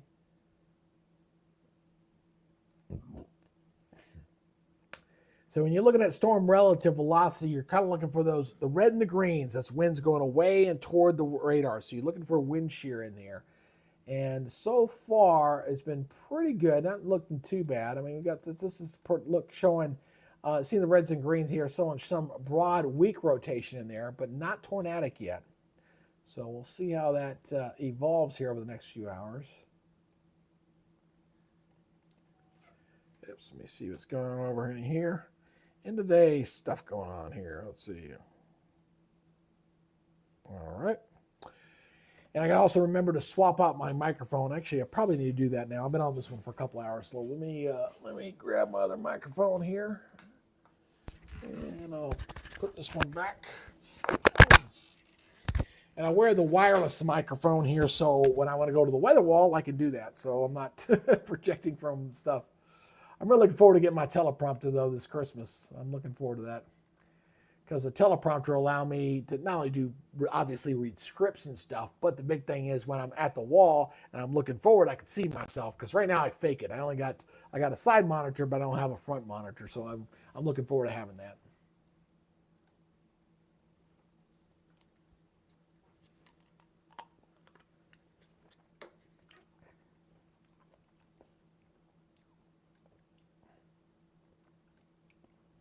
You know what's interesting?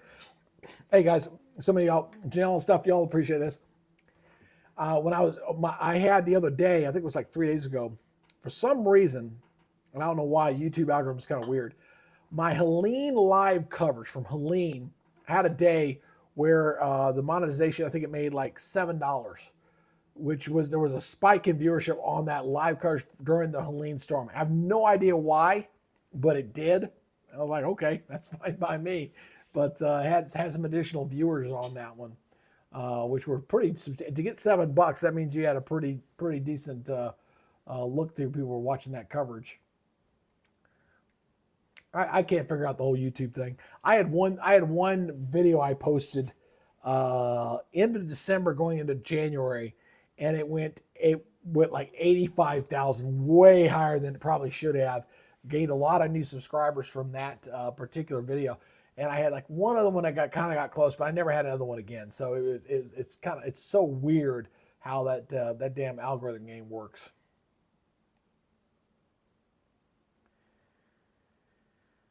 All right. Do I have this going here? I should. Actually, I want to check something here. Let me look at my audio settings here. Settings, audio. Oh, not actually there. Let's set this for. We'll just do the Samsung. That's fine. Apply. Hit OK. Oop, there we go. I was just putting the audio from the desktop to go into the OBS monitor so I can monitor it. When those alert tones go off, it'll actually go through, not just picking up from my microphone, it should go through the actual broadcast. So far, let's look at a couple things here. Look at these cloud tops here for these storms to the south. They're okay. I mean, they're good, healthy thunderstorms, but not seeing the bright yellows and reds. They're kind of in the medium range. This is your infrared imagery here. Those storms up through Iowa and down through Kansas. I'm probably going to have to shift down to the southern viewership of that satellite image a little bit later, but I'll change that later. So here again, all the spotter networks are all up. They're all clustered. It's so funny to see. So I got all these little dots you see right in here. These are all the spotters. These are all the storm spotters, not just the chasers. You got storm spotters out there too. So you see them all kind of lined up there, all the way down in here, all up in that watch box right now. Kind of wait and see what happens as those storms progress off toward the east.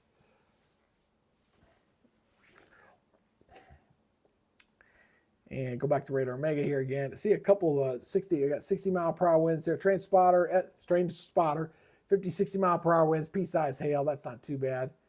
1-inch hail there on that one on the line. Again, this is a very skinny line. I'll be honest. I thought I would see something a little more robust than what we're seeing so far. But like I said, what that is telling me is that the forcing mechanism is the cold front itself. That's what we're seeing. Looks like Connor's getting pretty close. He should be seeing some pretty good stuff there. Of course, no one wants to see you, Con. Get off your camera, man. Let's go up here and check these guys out. Let's see what. Oh, there you go. All right, there you go. That's a good shot there. There's a lot of birds in the area, but you can definitely see the wall cloud there. That's a good, healthy cloud top there. Look at all the birds. Holy cow! Wow. Look at all the birds there. Good healthy cloud top there. Oh, we got to play the squall of death there. All right. Let's try the Brandon. Oh, there you go. Yeah, he's got some great connectivity now. His connectivity should never waver because he's using the Starlink stuff now. So Starlink stuff, unless he gets a real bad rain fade, he should be able to pick up some very good video and very good quality. This is Brandon Coptic. You can find him out on YouTube.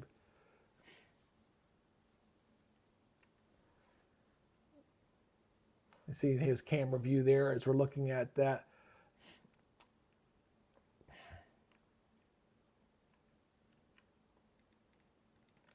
Scroll back up. That's a pretty healthy cell. And one thing you want to notice here, you got this little bit of a bowing here. Got a little bit of a bowing effect here. Got a little activity here out ahead of it. Now that's probably where, if I was chasing, that's where I would be looking. Let's look at the velocities in here real quick. See what the winds are doing in here. Yeah, there's definitely broad rotation. And I do mean broad. Seeing some broad interaction, winds going away and toward the radar there and there, but not closed off like a tornado would be, okay? That's what we're not seeing in there right now.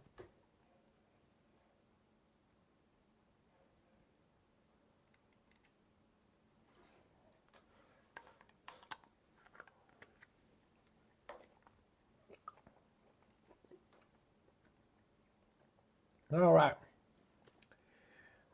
Let's see what we're doing on our. We're up to still holding 20 likes. Yeah, not getting a lot of likes today. Not getting a lot of love from the YouTube algorithm. Not giving me a lot of love today. But the way this thing started, that was kind of to be expected. YouTube did not want me to broadcast. They were hamstringing me every step of the way. I think that was a little bit deliberate.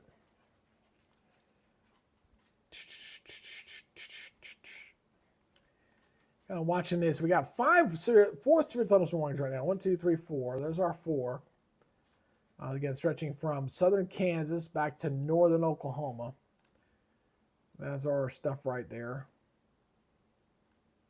Probably need to find me an Oklahoma City camera too. Might need to consider that. But that stuff's got the form on the southern part. I'm not seeing anything else on the tail end of that line where it catches my eye. So I'm okay with Oklahoma. See, I look at these guys are getting in a pretty good position. So Vince and Nathan, see the cloud conditions there. They're waiting on this bad boy here. That's going to be moving up this way. So they're kind of trying to get in position for that. And there you go, Connor. Thank you. Ooh, there you go.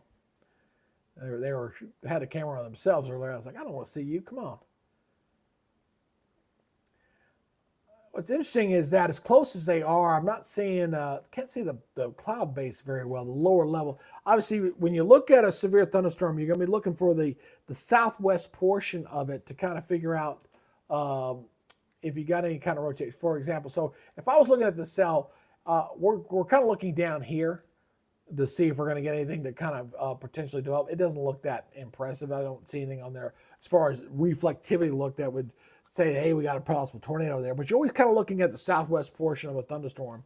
And then sometimes if you get a pretty good squall line, what sometimes will happen is that you'll get these little spin-ups that may form right along its boundary and kind of ride. They tend to be fairly weak. They don't last very long. But those are the two elements that you look for the severe weather, for potential tornadoes in that area. Again, this is the target zone. This is what we're looking at here as we're looking at that enhanced area through here right now.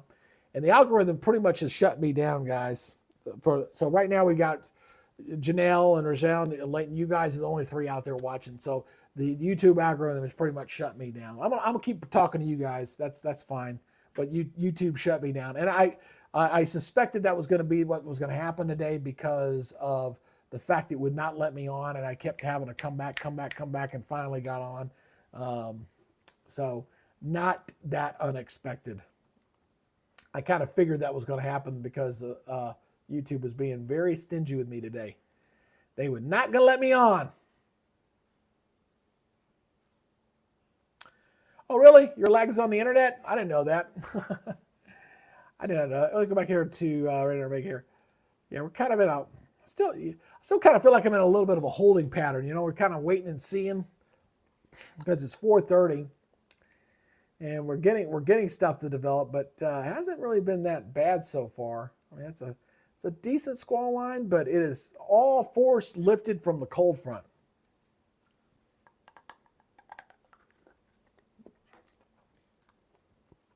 Pineapple. That's all right, Leighton. I'm over it now. I'm okay. I'm all right, man. Hey, we added, what are we at? We had 10 new subscribers today, so that's okay. That's a good day. So we're good. We're good. I'll be honest with you. If you were to ask me, okay, what would be my dream goal for the channel as far as coverage and audience?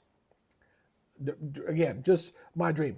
I don't want the Godfather level stuff. I don't want that.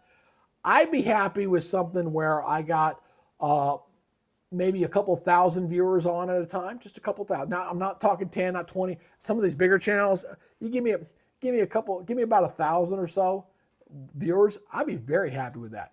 Very happy with that. All right, new warning. Let's go check into that. Let's check in on this. Severe thunderstorm warning here for northern Harper County and Kingman County goes to 4:30. Severe thunderstorm was located along a line extending 5 miles south of Nashville, not Nashville, Tennessee. We're talking Nashville, Kansas, to Sharon, moving northeast at 55, 60-mile-per-hour winds and nickel-sized hail with that one. That's in southern Kansas. So that's really, but yeah, that would be my goal. If I could get to something like that where I got, a healthy audience that's getting a nice turnover and we're getting, in 1,000 viewers at a time, that would be very good. I'd be okay with that. I know the other channels, I've seen what they do is, it's they got the revolt, the car speedometer subscriber count just rolling over and all that stuff. I don't want anything like that. I want something that's just, it's manageable for me, but healthy. And we're not there yet. Hopefully we'll get there one day.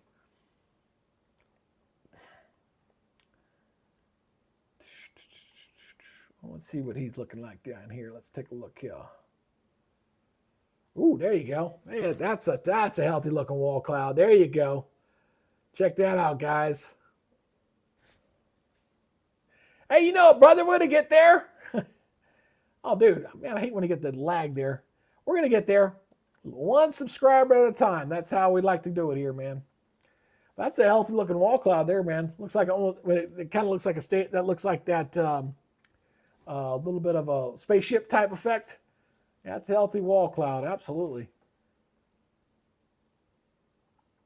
So he's looking at a pretty, he's pointing out the dynamics of the storm. Now it's not that where he's looking, that's not where you're looking for the tornado, actually. I'd be back the other way. Because if he's looking off in the direction I think he is, let me look. And he is there. Yeah. So he's pointing, where he's pointing is up here. But it's this part down here where I'd be looking. Let's look at velocity here real quick. Let's take a look here. See what he's seeing. A lot of, boy, he's got some good winds in there. And we got a new warning. Let's check about these winds in here. Oh, 81-mile-per-hour winds. Hello. That's got a healthy winds in there. That's got some good healthy winds in there. Got a new severe thunderstorm warning here. Let's go and check a look at this. It's out here that same cell. And these are where the other storm chasers are. Damage threat considerable. 70-mile-per-hour winds. We just saw 80, so we know we got some healthy winds in there. This is for southeastern Woods, southern Alfalfa, southwestern Grant, northwestern Garfield, eastern Major. Goes till 4:30. 4:30. So we definitely got a very robust thunderstorm there coming into the Fairview area right now. So they're getting some very gusty winds in there. You see the purple in there. That's probably where our nickel and quarter-size hail sitting up in there. But where he's looking off to the south, where he's pointing down to the south, that's where the strongest winds are showing up on the radar. So now one thing when you're storm chasing, yes, you got the radar in there, but sometimes you could fall in love with the cloud views. I've seen that. I've chased a couple of them there. Now he's going back to the radar.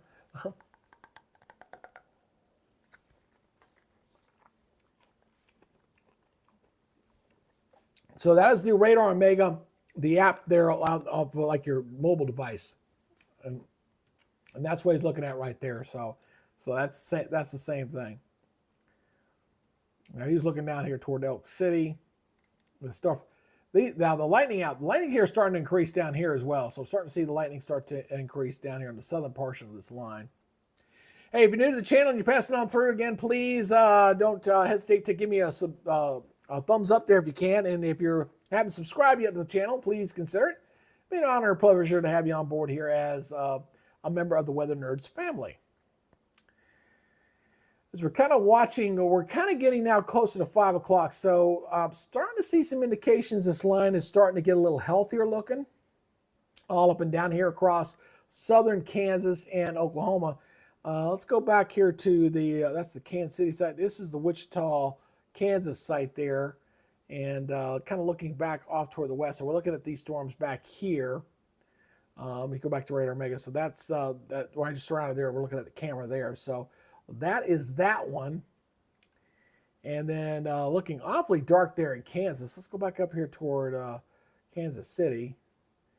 And they got some storms there. I think that's looking off toward the north. So what you're seeing there on Kansas City camera there is that right there, looking off toward the north. So we're looking at some pretty good thunderstorms there just north of town. Coming in closer to rush hour, which kind of is terrible. I used to hate catching thunderstorms in metro Atlanta. when it's storming, man. Hate that. So let's go back here to the camera again. All the warning, the warnings we had up to the north in Iowa, these storms have settled down. They're healthy, pretty good rain shield here. But this is, when you look at the pixelation on the radar, that's just stable there. So you're getting a lot of pretty decent rains, but it's stable there. This part of the squall line, strong, but not severe, just below severe weather criteria right through there. Going right there, go a little bit closer. I got to remember to go a little closer when I'm doing this. And then obviously we're looking at the southern portion of this line where these are starting to look a little more healthy.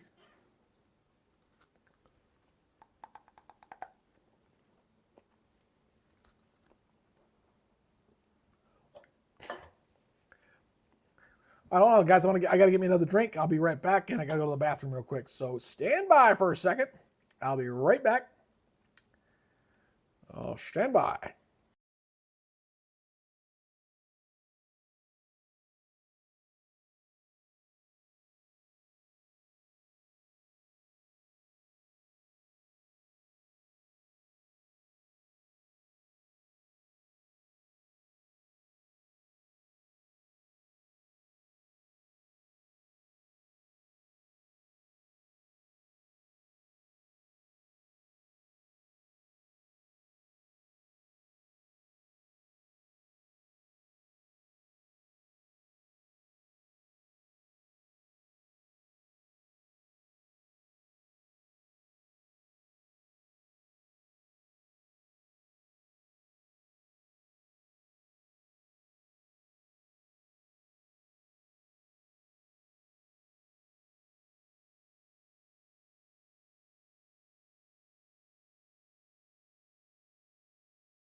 And now we're completely dead. I guess I should shut down. I don't know. I'll stay on here for a little bit longer. I just noticed who's my one. Hey, dude, if I don't come back, then good night. I had no problem, Leighton. No problem, Leighton.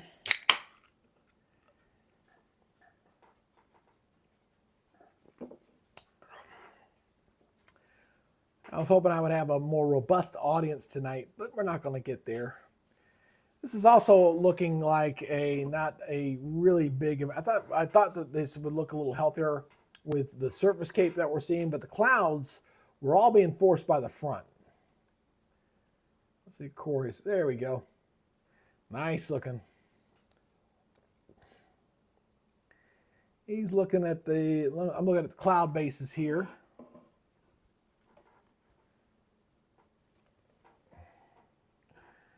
Yeah, you cannot compete. And that's just the way it is. See, we can look at, let's see if he started going here. Let's see here. Nope, he's still not on. And how about the other dude? Well, God, I don't even have the big guys. Big guys aren't even broadcasting yet. They're not coming on until another 30 minutes or so. Well, that's a pretty good cloud deck there. Check that out, guys. Oops, got a little buffer going on there. Just kind of pass on through again. We're kind of waiting to see.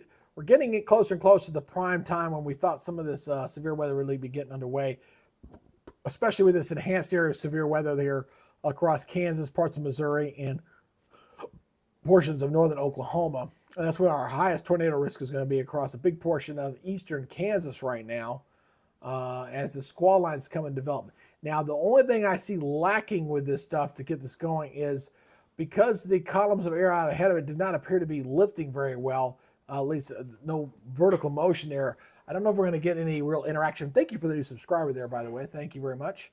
I don't know if we're going to get a lot of stuff that's going to help the intensity, which is kind of a good thing.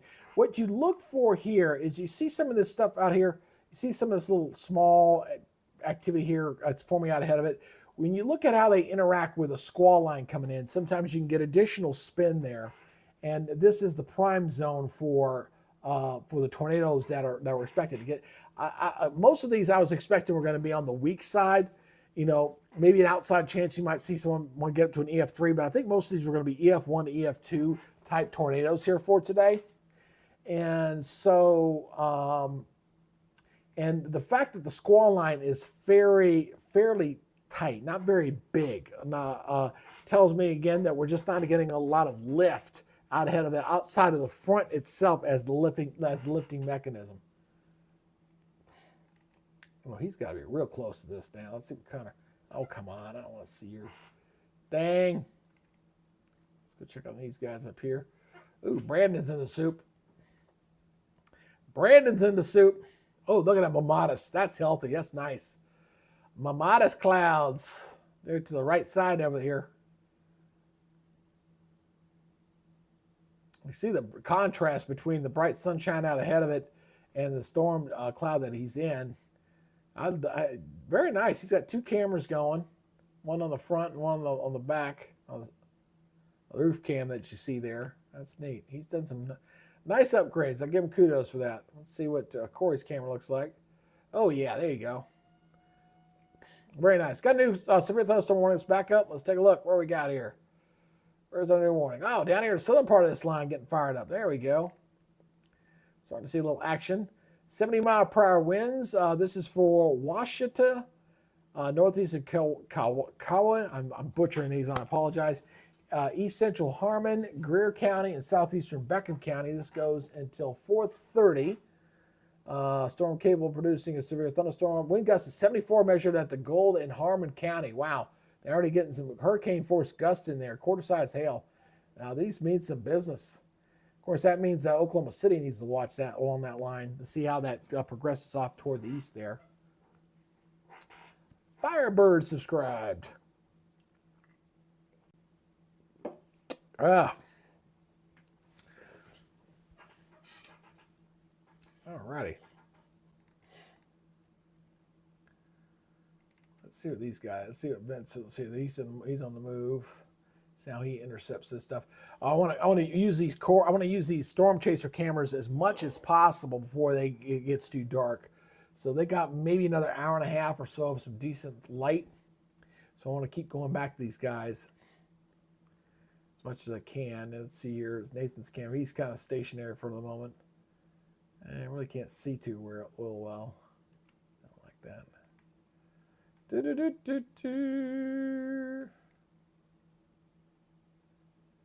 So these storms getting closer and closer to Wichita. Seeing some of this new stuff here. Look at this. Look at the stuff here in the chaining going up right there. Boop. That's kind of weird. Check that out. Huh. That's interesting. What's catching my eye here is this is moving to the south. While this whole line is, I think it's interaction. There's some sort of outflow boundary in here. And what happens, it's like when you drop a rock in the pond and you get a heavy rain, it kind of pushes the air out ahead of it. And you sometimes get stuff to fire up ahead of it. Let's go look at the Wichita camera there again. Yeah, definitely getting a lower cloud base there, getting a little darker there in Wichita. Right at rush hour too. That's just terrible. You're sitting there doing your stuff, and looks like got 60-mile-per-hour winds along that location. Yep, that was about an hour ago. That was that storms to the north.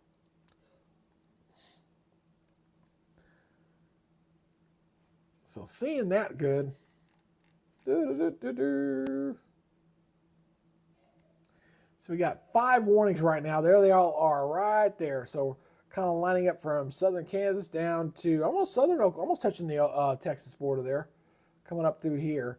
So when this squall line gets over in here, that's when it's, at least from the model data, indicated that that was when it was going to be at its strongest, the most robust at that time.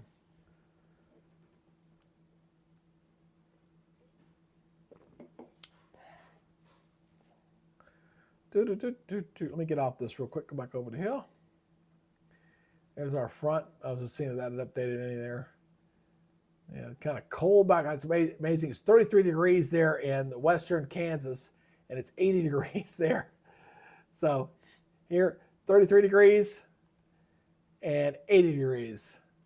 So that you know why they got a little front in there. Yeah, pretty good bet. Got a pretty good front. Got a pretty good cold front right through there. That's sitting in this. I'm looking at the spotter network here. All the spotters again. That tornado watch goes until 9 o'clock Central Daylight Time. Now, obviously, once that squall line goes by, they'll start cutting away those counties, and I do expect them to put in another additional watch box out ahead of this thing. They don't really call it boxes anymore. That's how old I am. Let me take a look at the SPC here real quick. Let's see if they're going to be putting out a new watch box here out ahead of this. I think they probably will here real shortly. And nothing really official there just yet. There's that tornado watch box. Looks like they may put another severe thunderstorm watch in between the two. Let's go back to Radar Omega again here.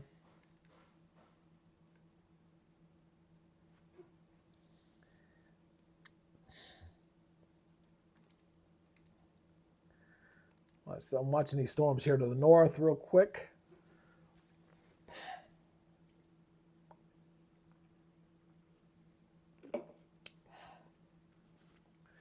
Get our scan around here. And I'm watching as the new update comes in. So far, I really like watching radar data when it's updating it.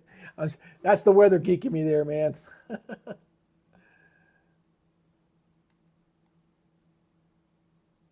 Looks like these storms here, they were spiking a little bit. Looks like they weakened just a little bit. Seeing the lightning kind of weaken a little bit on there. Oh, my French bulldog. She likes to go outside and just bark at nobody. Looks like that's about it. I don't see it back building into Texas. Got a little gap in the line there, too.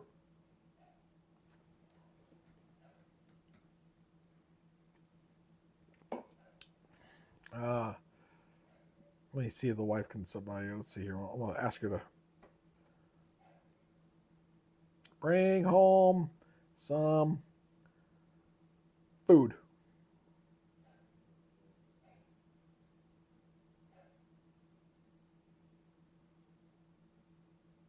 Chick-fil-A. Ask the wife, bring me back some Chick-fil-A. Hey, welcome to the Weather Nerds channel. It is coming up. We're about 7 minutes from 5 o'clock. We got a new warning that's just come up here. Let's go ahead and take a look again. This is along that squall line here. And this is calling for severe thunderstorm warning near Custer County, western Blaine County, and southeastern Dewey County. This goes until 4:45. Storm was located extending from 6 miles northwest of Custer City to 6 miles west of Arapahoe, moving northeast at 50. So that's moving at a pretty good clip. And we got another warning that just came out. Where's this one? Where are you? I know you're coming because I just heard you. Sometimes there's a delay. Just got to wait for it. Got to be patient. Up here to the north, maybe. Oh, tornado warning. Oh, tornado warning. Here we go. That's not where I was expecting it. Wow. There you go. It was the storm starters. Here we got tornado warning. Radar indicated here. North central Lucas County, southern Marion County, southeastern Warren County. Severe thunderstorm capable of producing a tornado is located near Laconia or 9 miles north of Chariton, moving northeast at 40. So let's go take a look at the velocity on this one and see what that is showing up in there. Oh yeah, there you go. Yeah, that's definitely something right there. Definitely seeing something right through here. Showing up very nicely on the radar there. Near the Newborn area, Cloud, Purdy. Hopefully it stays away from Melcher, Dallas. See how this thing's evolved here. Let me shorten this down to 14 here again. Just kind of watching the evolution on this storm here. Yeah, it's got spin on it, absolutely. I can see that. Right there. That's a healthy look. That's definitely the best signature I've seen. And this is in a severe, this goes to show you can still get tornado warnings even in an area that's got a severe thunderstorm watch. Let's look at the winds in here. 35 away, 53 toward. That's pretty decent. That's 35. Yeah, it's about 90 mile per hour winds there. That's getting awfully close to the count of Melcher, Dallas. So hopefully folks are taking immediate shelter in that area. Keep in mind, if you're ever in a tornado warning, the safest place is always going to be the basement. And if you don't have that, which a lot of people don't, I don't, you want to make sure you put as many walls between you and the outside. That's interior hallway, closet. That means or bathroom, that kind of thing. But that is that's the best signature here. Hold on a second. Let me freeze this. I want to take a screenshot of that. Let me freeze that real quick and screenshot that. And I'll put that with my downloads. I'll come back to that later. I like to screenshot these every now and then when I see something I kind of like. But yeah, that's a pretty impressive little signature there. Hopefully those folks are taking shelter. Again, this is a tornado warning. Radar indicated.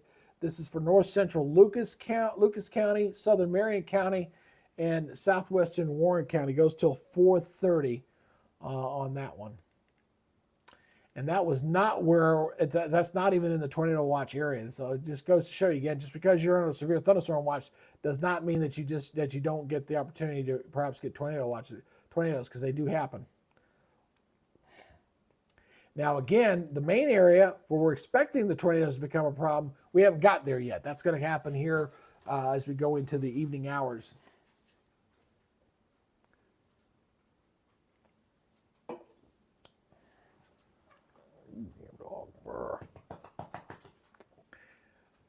My doggy come over here to say hello. All right, let's check over the storm. Let's go ahead and check up and down the line, check these storm chasers out, see what their videos are showing here. Connor, he's moved off a little bit. Not looking bad with him. Check out these guys. They got a pretty good cell coming right at them. Here's Vincent's camera.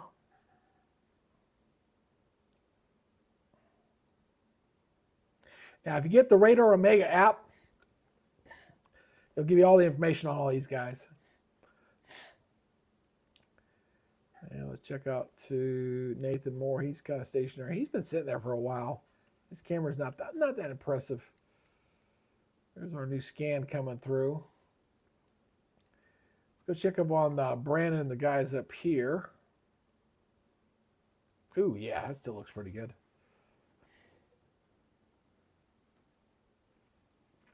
See that wall cloud back behind him. He's racing out. Looks like a crashing wave, don't it? Looks like a crashing wave over the sea.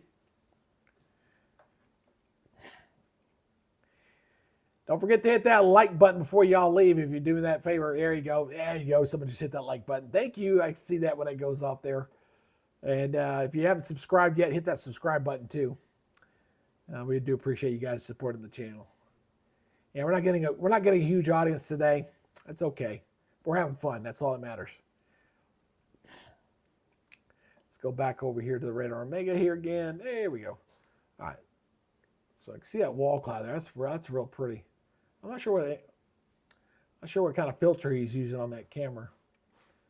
All right, where's the other guy? Let's check out Corey's camera. He's pulling up to the north away from there again. Yep, there's that wall cloud again.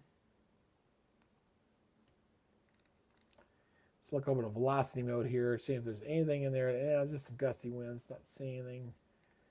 And let's see storm relative velocity. Yeah, it's broad. There's broad rotation in here, but nothing to be concerned about.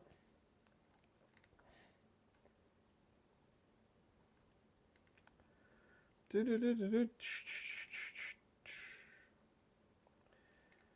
remember my days doing broadcasting and TV.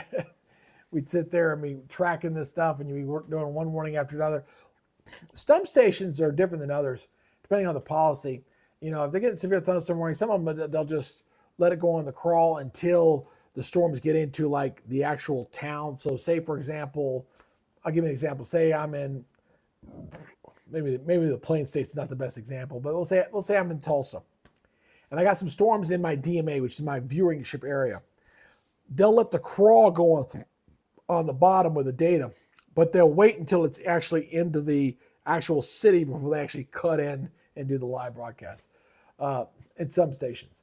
Most of them will just go wall to wall regardless.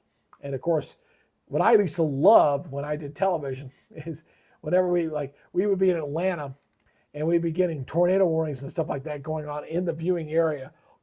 And they would get so pissed off when we broke into somebody's favorite show and say, hey, I want to see my show. You guys are hyping up nothing, blah, blah, blah, blah, blah, blah, after a tornado is going through and, causing a lot of headaches.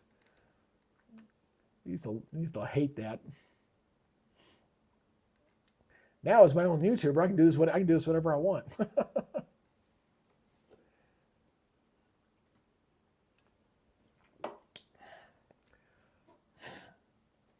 Yeah, I'm not sure. Let's see here. I want to check something real quick. This is up here. There's that. Yep, got a text message here. No. Oh, who else is going to be glad when the election's over next week? I am. I'm so sick of getting these damn text messages and the emails. I'm like, oh my God, I'm so over the election. I want it over tomorrow. I'd just be glad when it's done next week. We got 6 more days and then we'll be done. Hopefully it'll be whoever wins is done quickly and we don't have to worry about it anymore. Now, starting to notice a little bit here with some of this activities, little stuff out ahead, looking a little healthier. Again, these little interactions with these little cells can help pulse up storms. Well, these storms getting awfully close to Wichita. Let's look at that Wichita camera again. Yeah, getting a little darker there. Definitely seeing a little darker conditions there in Wichita. Oh, new warning. Let's go back to Red Omega. Oh, just to the north. Got a new warning here. This one is for southeastern Dickinson, southeastern Greary, and Morris County. This goes till 4:30. Severe thunderstorm was located about 5 miles north of Burdick, moving northeast at 60-mile-per-hour winds. Yep. Although that don't look that bad on the radar. I don't know. It just doesn't seem to. I mean, it looks okay, but that one, a very, very thin line. That's one of those storms that just kind of boom, boom, hits and runs.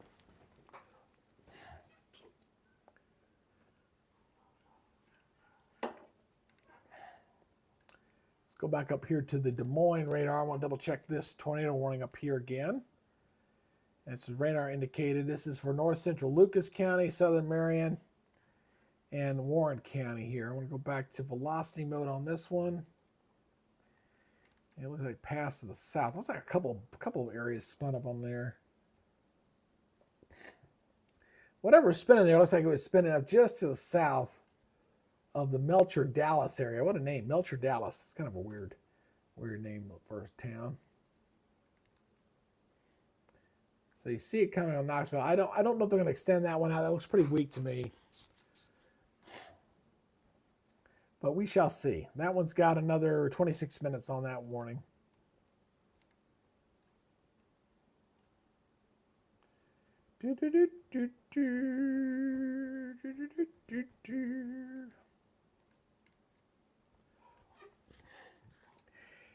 Hold on one second, guys. I got to bring my doggies in. They keep barking. Hold on one second. Stand by for a second.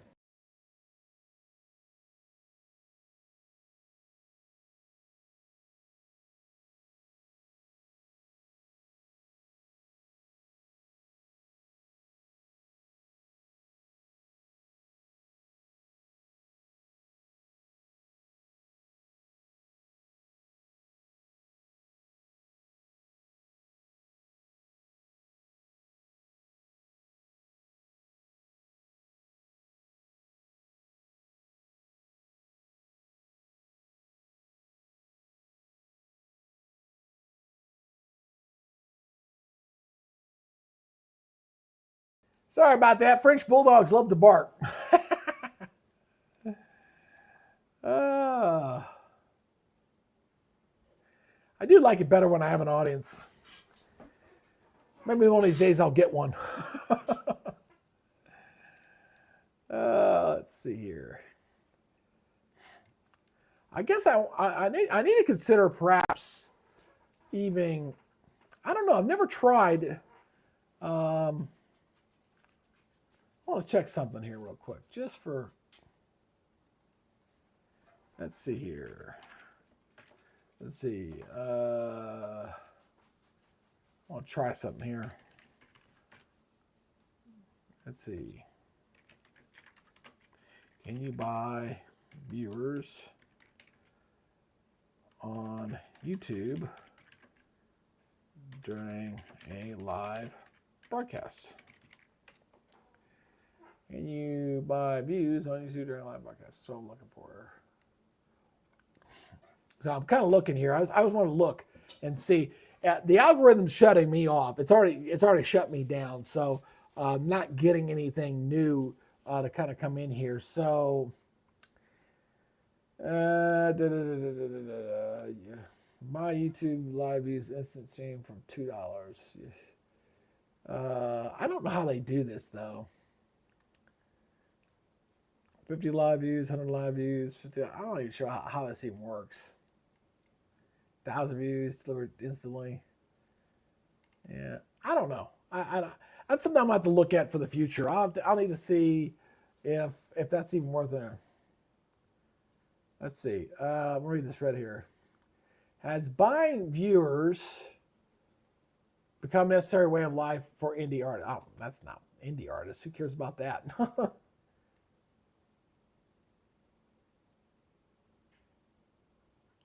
Something I need to consider. Live stream. Choose to get better apps. Once you order, we'll email you the red button. Once you click on the button, and when you started your live stream on YouTube, after you do, you'll quickly get all the views you asked for right there. I don't know how they do that. How can YouTube? How could these companies get you instant views from a live broadcast? I don't know. To me, that's like a paid in around on the YouTube algorithm. It's like, oh, we'll get you viewers, but if you want to pay for it, you can do that. And I don't know if some of these other YouTubers even do that. I honestly don't know. I don't think they have. But sometimes I wonder if that's a way for me to go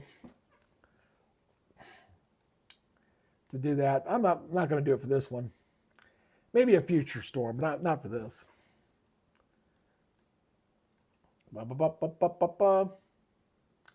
So right, got a new warning here. Severe thunderstorm warning just came out. Let's check this one out.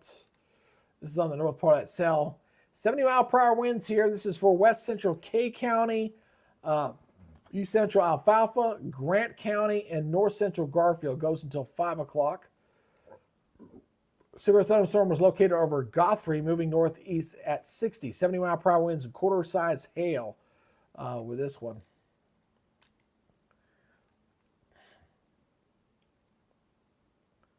Go ahead and show that going on. See a couple of these storm chaser guys are in here. Let's see what Vince's camera is looking at. Yeah, that's a pretty nice wall cloud. Look at that. Looks like a nice little spaceship, don't it? Look at that. Very nice. See the sky looks a little greenish in here. May have a little hail in there. I mean, you see that kind of coloration. Probably got some hail in that.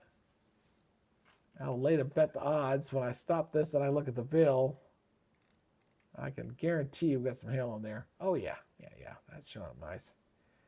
See a little bit of hail in there. Not overly big, but you definitely got some hail in there. See what Nathan's just kind of sitting there waiting for that storm. He's been sitting there, but you can start to see a little bit of the construction of that storm.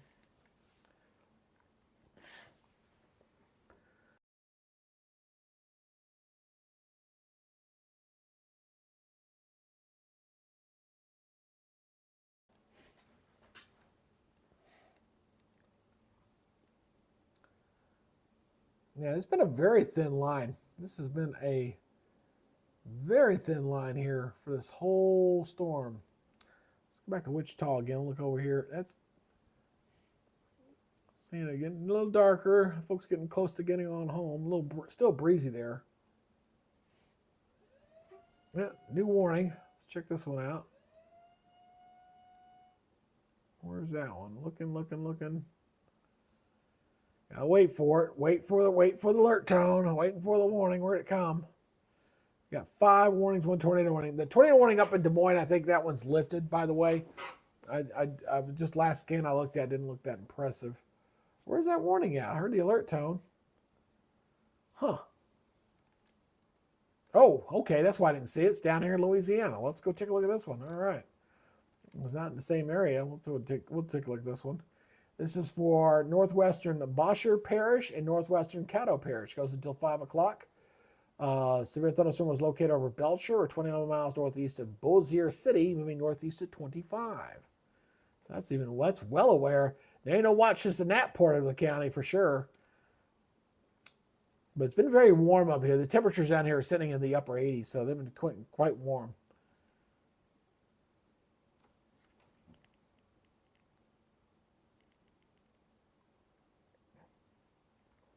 All righty.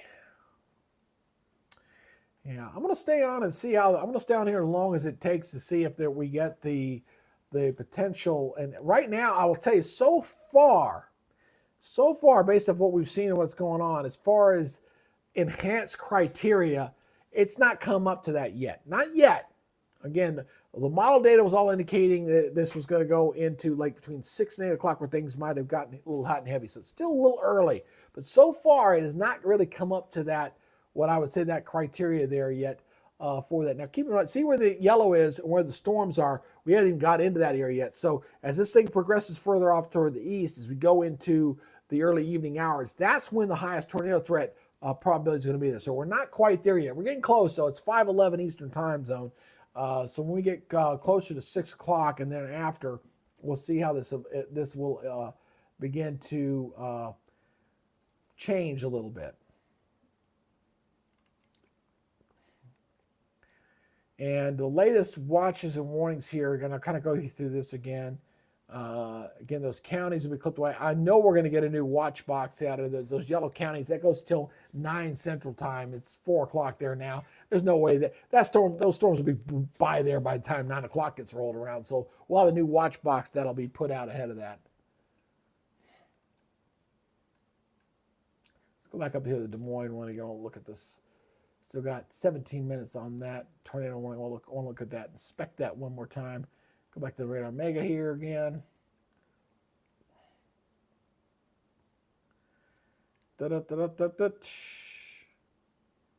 South of Knoxville. It's pretty broad. This is something spinning around there. It looks fairly broad on there, just south of Knoxville. Not really. That doesn't really impress me that much. We'll see if they may continue that warning out ahead of it. We'll see. Not overly hyped on that right now. Oops.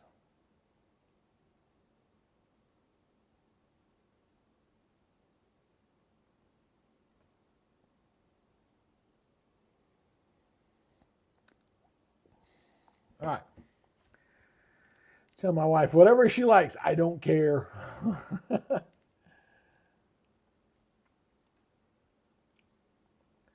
See, there's the squall line through Kansas as it looks right now. Getting a little bit better. Again, you're seeing the stuff coming from south to east. You got this frontal system coming this way. And so the winds are kind of blowing this direction. So we got a little bit of wind shear. You got a little bit of spin going on in there. Not overly over the top. Notice all the spotters have kind of favored staying in Oklahoma, which to me makes sense because that's where the warmer temperatures are.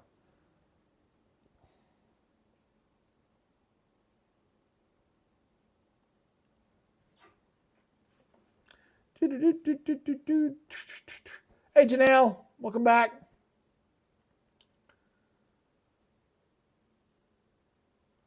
Michael, I'm sorry I missed your text there earlier. And we were looking at the stuff earlier. This cloud trucks are pretty good. I got to remember to scroll this thing. Sometimes I forget to scroll. I got that little chat ninja thing, so I got to keep up with the chat.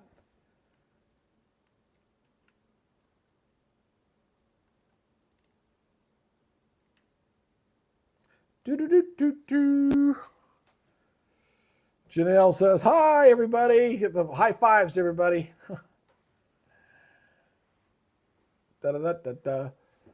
Yeah, I'm definitely not calling this a bust yet because we're early. I mean, it's still early on this thing. Let me go over to the studio mode. I'm going to check. I'm going to go back here to see the latest and greatest on the. There's the 20Z. Is that all the way in? All right. Yeah, because I mean, looking at the model data from like right now at 5 o'clock, I can show this to you guys. Let me show you this again. So look here at the rate. This is a radar loop here. Look what happens when I go from 5 o'clock now. There's 6. That's 7. That's 8. Look how much more intense that line gets as we head to 8 o'clock. So it'll kind of hold its own and progresses there into Missouri. So that thing really gets more defined between 5 and 8 o'clock. So it looks kind of discombobulated right now. It really kind of becomes one solid, healthy squall line as we get toward 8 o'clock. So it's only 5 right now. So we're just kind of going off what the high resolution model data is going. Go back to studio mode here and what it's going. All right, no worries there, Michael. Appreciate it, my brother. Yeah. Sorry about that. So, I mean, these storms down in here in Oklahoma are definitely looking a little healthier, definitely looking a little more robust. The lightning, I tell you, that's been underscoring this because yesterday the lightning indicator on the model looked like it was going to be a lot higher than what I've been seeing. There's been lightning there, but nothing over the top. But right now, so far, these storms do not warrant what I would say the enhanced threat that was put there by the Storms Prediction Center as they look right now. Now, will that change by 8 o'clock? We shall see. We shall see.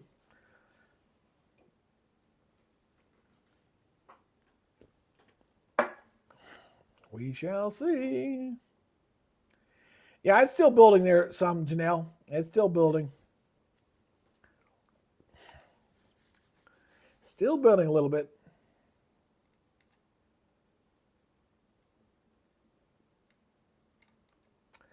Let me check something over here. I want to check, go back over here. Let me look here. I want to look at, you bugger, come over here. Okay. Just check on the GFS here real quick. Stand by here for a second.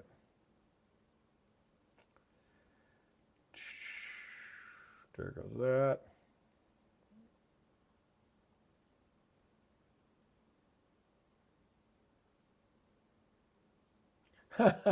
That's funny.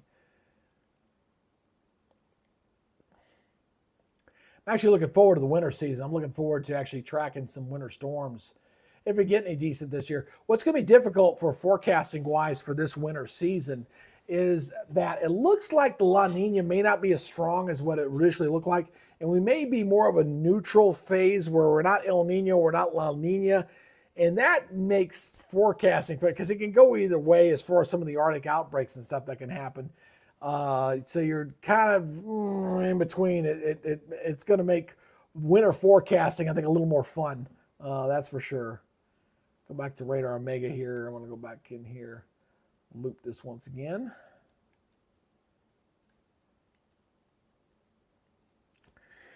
Let me see something here. Give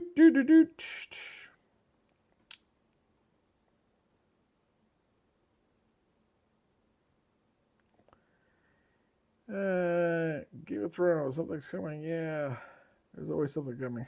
I love some of these guys' plots. You know, it's so funny. You want to try to get something on this stuff. It's you know what this was a pro pattern turns active. Yeah,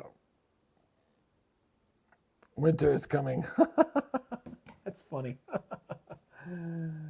I think the worst day I've had so far with this stuff was when somebody was telling me I was gloating off people losing their lives. I almost lost it. I said, dude, don't you ever watch my channel again. You go somewhere else. Anybody sit there and gloats off someone's misery is a imbecile. So don't do it.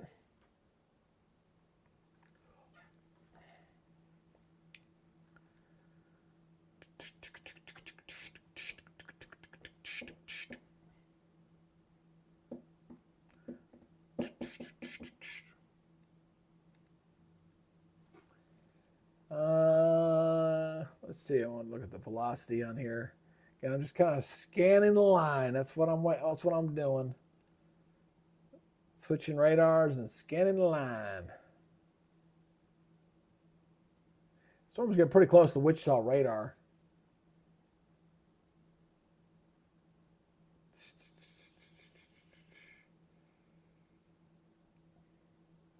When you see the blue in there, this stuff in here, this is where you're getting your higher winds. Anything that's in here with that blue, that's where your gusty winds are going, 50, 60, 70 mile per hour winds.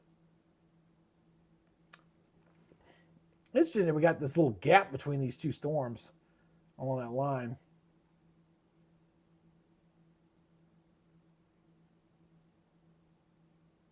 Just wonder if it's going to fill in or not. I think all the big boys should be broadcasting now. Let's see if I want someone to double check. I think I'm pretty sure all the big guys are out there right now. Yeah, there's one of them. So let's go back up here to the north. Let's go back up here. Still tracking that one little warning up here. This one's been clipped away slowly. Only 8 minutes left on this one. All radar indicated. This was not looking that bad. Like a velocity motor here again. And a little something. That's still, I think we're probably going to, looking at that, we're probably going to get at least one more warning on there. That still looks like that's conducive. We might get something. That warning's getting ready to expire, but I do suspect, looking at that, may get a new warning sitting up in here. Might get one more in there, so we'll see. It's very weak. It doesn't look all that impressive right now. But that's up in Iowa. We're still, the target zone is really not lit up for any tornado. We have not had a single warning area. Oop. Not sure what I did there. That was an accident. That's something I've never seen before. But the target zone is down here, and we're still, this is the target zone for where we think the tornadoes are going to be for today. So we're with that squall line moving in from the west. But the squall line has been all lifted by the cold front. We're not getting any activity really forming out ahead of it. We got a little bit of activity here showing up here in southern Oklahoma, southern Texas, some air mass induced stuff here. But nothing yet to really write home about as far as anything tornadic just yet. Getting a lot of get a few of these storm reports coming in here now. 50 mile per hour winds. There's a 60 mile per hour winds here. 63 near Orton, Oklahoma. So we're getting some pretty decent winds in here for sure. The winds off the surface are pretty robust, pretty strong. That's become my favorite word lately, robust. It's like, I don't know where I'm getting that word. Let's look back at the Wichita camera here. Yeah, still showing up that, see a little bit of stuff down here toward, a little of the base of these clouds right through here.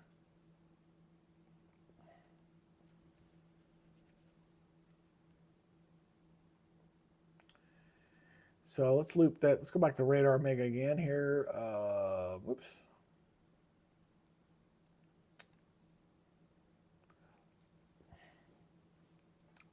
Go back to here. So the camera, that camera is looking, the camera's sitting right about over here, looking back in this direction. This is the radar site right here. So these lines starting to get a little more intense. So what we're going to see in here is this. Looking at this, looks like this is starting to intensify. There's no warning with this one just yet, but I suspect if this trend continues here, and I see a little of the outflow going on here, we might see a new warning coming up here into Wichita itself here pretty soon. This is starting to fill in here. This is looking a little more active than it did earlier. Look at earlier and then compared to what I'm seeing right now. So borderline severe on this, but we might see a new warning coming into Wichita here pretty soon. as we got that other activity here down toward the south. So again, all this is the cold front. This is the cold front slamming in. They got the warm air out ahead of it, forcing that air upward, giving us the thunderstorms. Much cold air back behind it to Pratt and St. John. It's like it's 50s down here, 70s out here, and it's even in the 30s back in the western portions of Kansas. So all force being lifted by the cold front right now.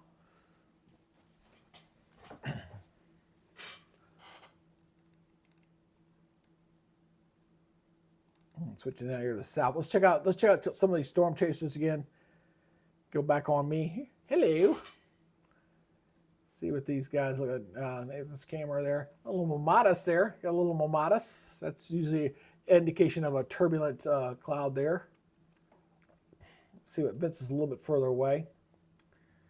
Ooh, let's go to Chili's. Let's go to Chili's. See the base of the cloud down here. Oh, new severe thunderstorm warning. Let's check this out. Where's the new warning? Where's the new warning? It must be down here south. Is this one? No, that's not that one. That was one earlier.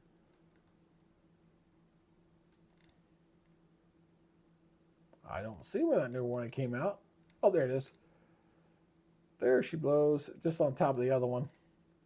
The one's getting ready to expire, so they just roll the other one. So here we go. This is for southeastern Alfalfa, southwestern Grant, northwestern Garfield, eastern Major. This goes until 5:15. Severe thunderstorm was located 6 miles north of Isabel, moving northeast 35 to 45 miles per hour. So it's a pretty good cell. That's that cell kind of moving on top of each other here. Let's take a look at these winds in here. And 50, 60, 60, 65, not too bad. And one's down here is 50, 65 there. So seeing some, between 60 and 70 appears to be the rule with a lot of these storms right now.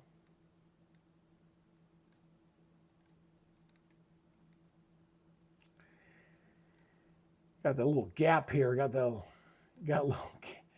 little gap in the line here. Got the line here, and you got line here. So not really lined up exactly, which is important because when a squall line gets going, sometimes the storms can line up and they start to feed off each other a little bit. Sorry, I missed that from you there, Janelle.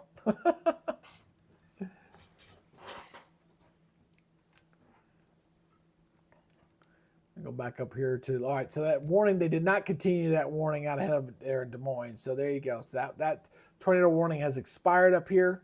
That's good. That'll drop off my counter here in a second. So that is gone bye-bye.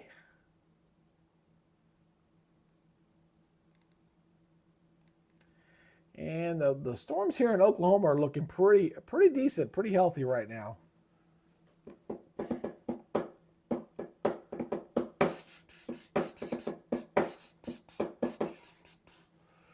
Yeah, we'll probably make 50 cents on today's broadcast. That's my best guess. Let's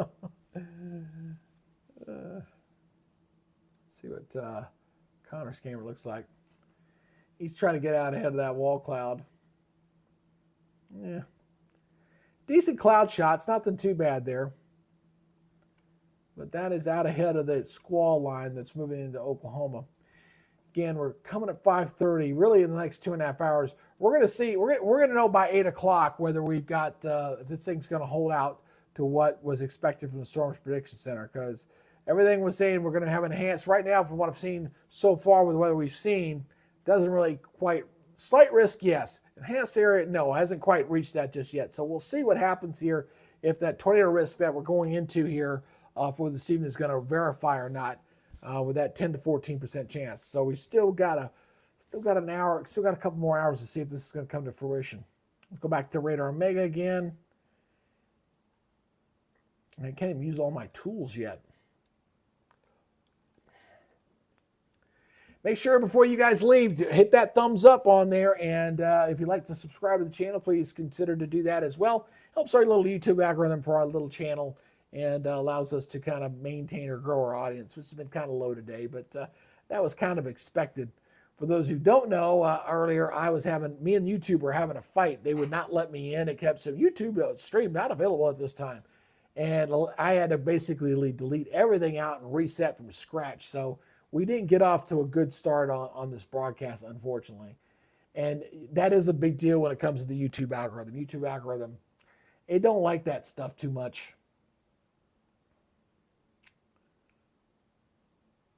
Let's see what Corey's camera looks like. Ooh, pretty dark there. That's a nice little dark cloud on that. Also looking at the clouds, I look to see if there's any kind of spin or any kind of rotation going on above aloft.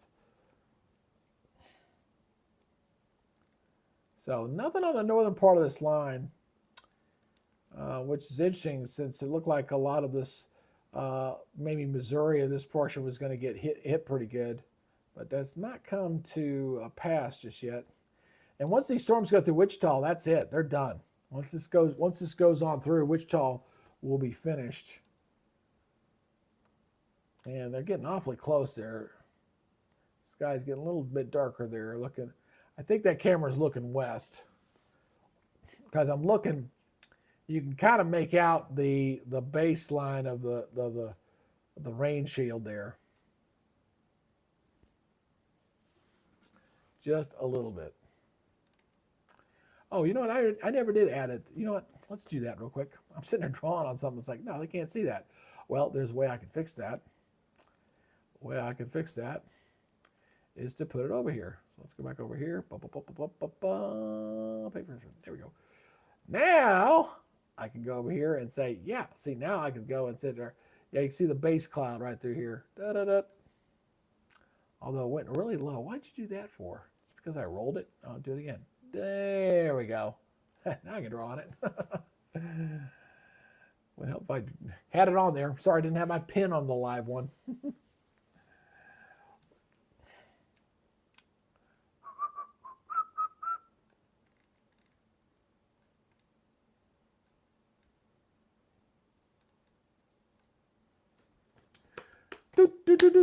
I got to figure out why my crawl is doing that for. Where it looks like the go back to Radar Omega here, where it looks like it's bleeding through my calendar, which it shouldn't. I don't know why it's doing that. The date there at the bottom. There's the date. So we kind of see right through there the coming there on the tail end of that. I'm not exactly sure why it's doing that. I could probably adjust that. Just need to perhaps move it a little bit. So that's my crawl. All I gotta do is unlock this and just move that over just a little bit to there maybe. I may have to reset these, but it was bothering me. It was like, yeah, that's about right. There you go. All right, so that's fine. Now the bad thing is, here's the thing: when you make that kind of adjustment on YouTube, you've got to take the level and you have to do it for all of them. So every one of my slides, I have to go in there and transform, and I have to put them there on every last one of them. So as I go through, I'll kind of do it a little bit at a time. Here is Kansas City, which was one of the areas I was watching here. They've had some rain, some thunderstorms in there, but it hasn't been bad up that area. Wichita, they're still waiting on the storms to pass through there. And then as far as Tulsa is concerned, that's probably going to be later tonight. Looking sunny, not looking too bad there in Tulsa area right now. Not looking bad there at all. Oh, although I got to fix this. Oh, I didn't realize I had the generic crawl on here. Oh, let's turn that thing off. Turn that thing off. There we go.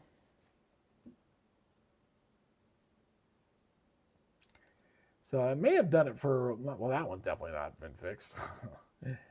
That one definitely not fixed.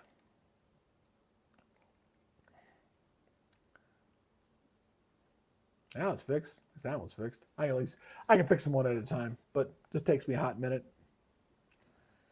Yeah, it felt good to get up to 5,100 today. Now the next one will be 5,200. The way it's been going here lately, it'll probably be about a month before I get above that level. Assuming the weather gets a little more active. October was just absolutely just dead outside of the fact we had Milton there early in the month. Um, but otherwise, it's been such a quiet weather month out there.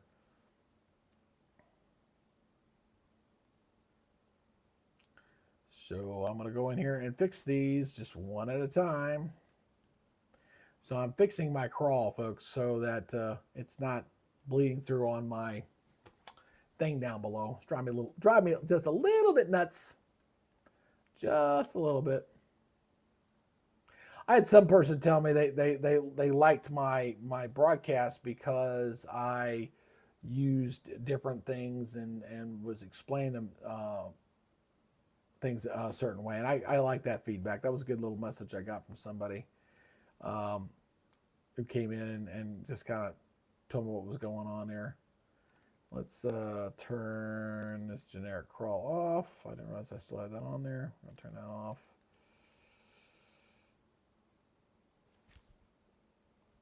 And turn that on. There we go. Kind of fixing my slides here a little bit as I'm going along. There's the new watch box. Ooh, there it is. I was waiting for that new watch box to come out. Let's look at that real quick since I moved over there. That's one of the things I was waiting on because I knew we were going to get a new watch box here. Let's go ahead and pull this out. So we got these new watch box here. This goes until 10 o'clock Central Daylight Time. So we got some new counties here that's been added out ahead of that line. So we're looking at right through here on down to south. Whoops. Sorry, let me clear that out real quick. So going all the way down right through. That's a pretty good coverage there on that line. That goes till 10 o'clock on that new tornado watch that's come there as that squall line continues to push off toward the east. Got all those spotters are just all there waiting for it. They're definitely waiting on it. Oops. Sorry about that. Go back to there. Close that out. There we go. All right, let's go back to Radar Omega. I think I got that one set. That one's already set. And live look, that one's not been set. Kind of, like I said, I'm fixing my crawl because it was starting to bother me.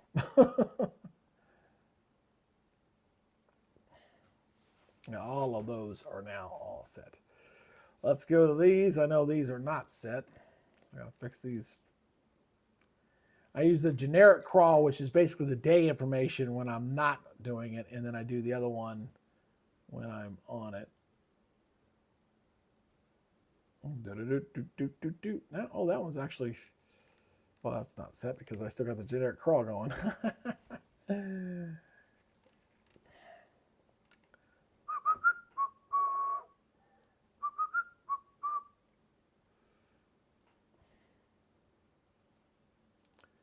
And let's see that. Oh, that one's still not showing the watch right. Sometimes this one delays. This is one of the ones I use. Sometimes it will be a little bit delayed in putting in the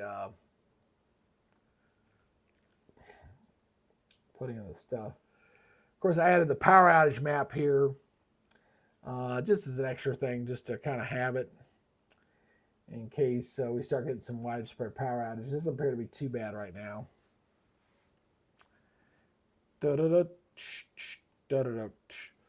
All right, kind of setting this thing up. Still waiting on this enhanced area there. We're going to see how that works out. There is our tornado update. That's still holding true.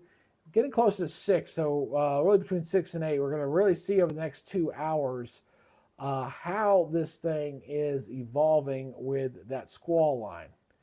Are we going to see any kind of outbreak of tornadoes, or is this going to be a dud? That's going to be the thing. We've had one tornado warning up in Iowa, not even the area that we're kind of looking at, but that's what we're seeing so far. I think I'm almost done with these updates here. Paste transform. I'm fixing my my crawl right now. I still love this map. This is the climatology showing that the tornado risk this time of year typically is the Gulf Coast, not what we're seeing for today. That's for sure.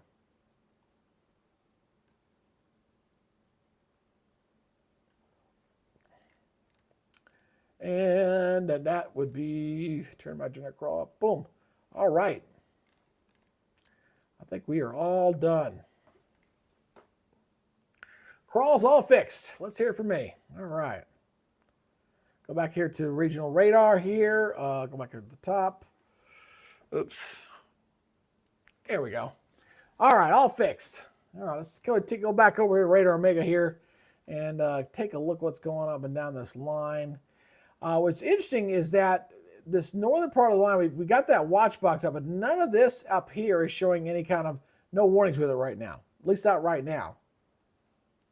Everything's been in Oklahoma for the last hour or so. And I could see why they would be a little more concerned about up here for stuff, because we're starting to see a little activity out ahead of that line. And of course, with the intersection of lines, you can get spin ups a little bit easier. So I can definitely see that. Let's go check on these cameras here. Let's check on Brandon's camera here. Still stuck under the anvil there. Oh, we got a new warning. Let's pull out. Take a look here. Still down south. Here we go again. Let's go down south. 1-inch hail, 60-mile-per-hour winds. This is for northwestern Kingfisher, northeastern Blaine, southwestern Garfield, and southeastern Major. Goes till 5:30. Severe thunderstorm was located near O'Keene, moving northeast at 45. And then they put one down here to the south. On this other side, this is for southeastern Custer County and southern Blaine County. Goes until 5:30. Severe thunderstorm was located 5 miles west of Waterford, moving northeast at 50. So that's I got a pretty good looking hailer on that thing. Yeah, see it see a little hail core coming into that one.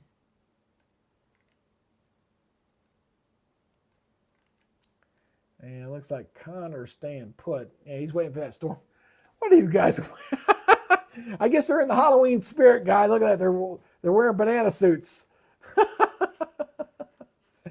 Okay, that's a little funny. Got to laugh a little bit at that. But there's that wall cloud there. I'm not sure what they are wearing, but okay. But they're watching. I think they're watching this cell here down to the south, which is coming up in this direction. That was pretty funny. Get that going here. Hey, if you're passing on through, don't forget to hit that like button, man. And if you haven't subscribed to the channel, please consider it. We're watching the storms develop here for this afternoon across Oklahoma. We're getting closer to the prime time where we thought the possibility of seeing some tornadoes to kind of break out here hasn't come to pass just yet. We do have some of the watches and warnings in this area. Tornado warning watches that go out till 10 and 10 and 8 o'clock tonight Central Time here across this area. Still waiting to see what happens with this. It's 10 and 9 o'clock actually.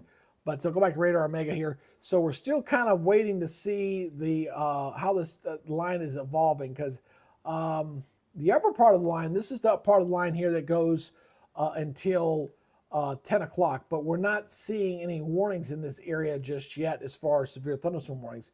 Everything appears to be just kind of off toward the south. You see the nice little cluster. We got 6 warnings all across northern Oklahoma right now with the warnings.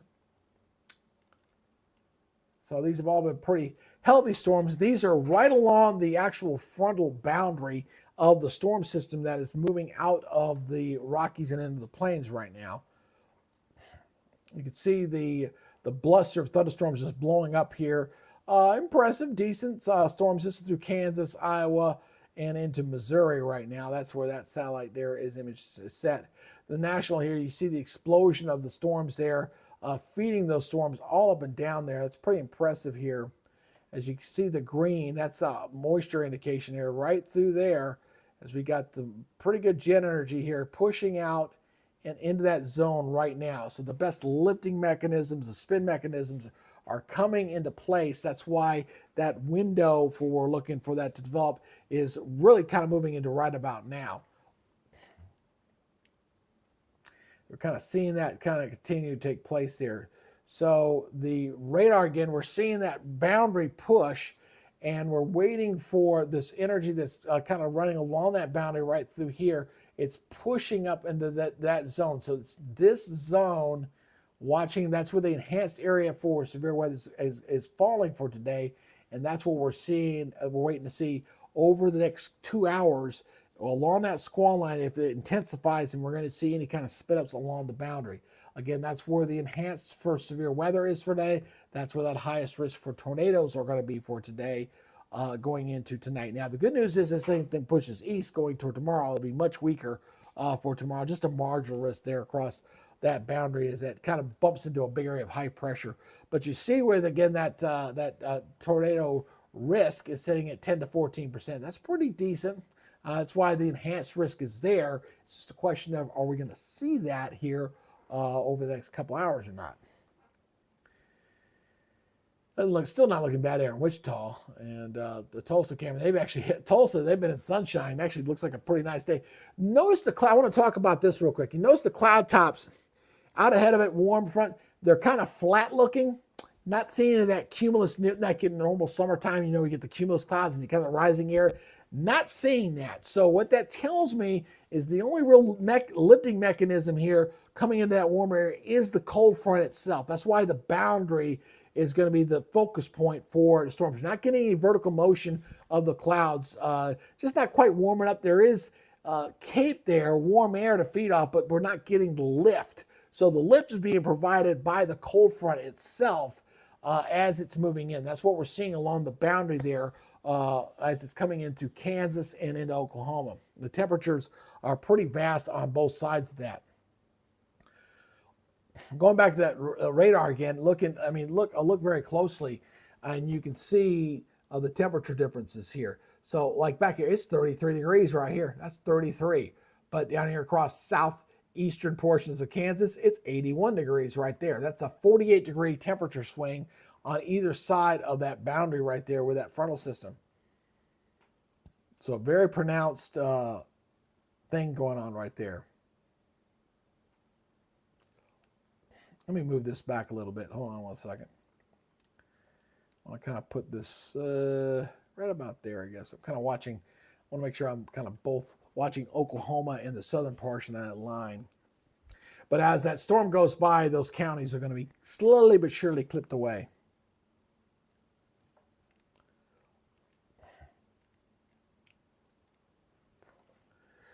I asked my wife to bring home some Chick-fil-A, but I don't know if she's going to try to cook or not. She talked about, I can steam fry some stuff. I said, you don't want to cook. I don't want to cook.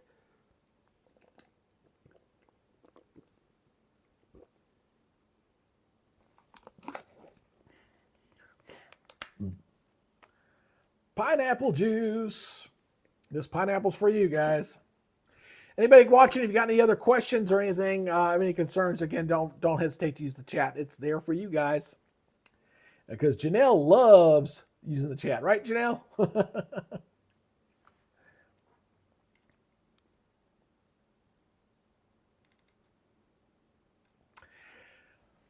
Now, what's interesting here is some of these storms are starting to look like I need to watch the tail ends of these. Maybe we're getting individual potential supercells along the line. They're not quite there yet. They're just kind of looking at how they're evolving a little bit. So that's something, yeah. Let me see a little bit. This is broad rotation in that cell. Not tornadic yet, too broad to close off, but I'm seeing some broad circulation in some of these cells. So we'll see if that evolution continues for anything potential tornadic here later tonight.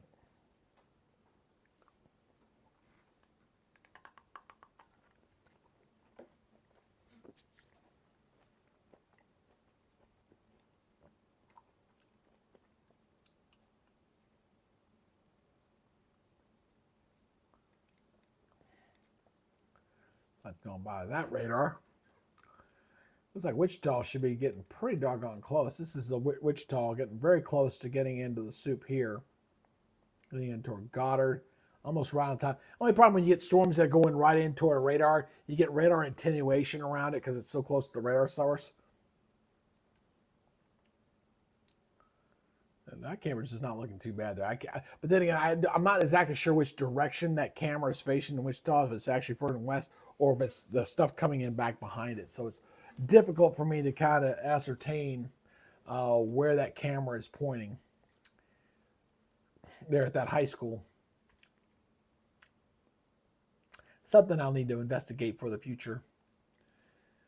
Tulsa, getting ready going home. There's a little railroad train going by there, but looking a little wet there.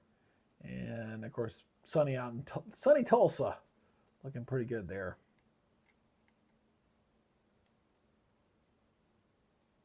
See what these winds look like going into. There's nothing severe out there, and I can see why, because these winds they're not bad. They're 30, 40 miles per hour, 30. 35. These winds are not that bad. They're further south. You get 50-mile-per-hour winds down here in the south. But these winds in around near these storms near Wichita do not appear to be on the severe weather side just yet. And once this line goes through, that's it. Wichita, you're done. They're going to be done. It's all about timing. See what these Corey heading off toward the west there.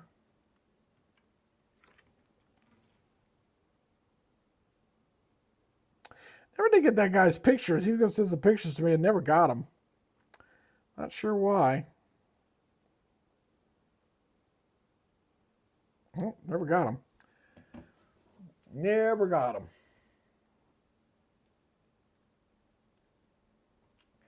I'm bringing my dad over tomorrow night for Halloween for the trick-or-treaters. So poor guy's got a UTI again, or he hates when he gets those. But I think we caught this one early. So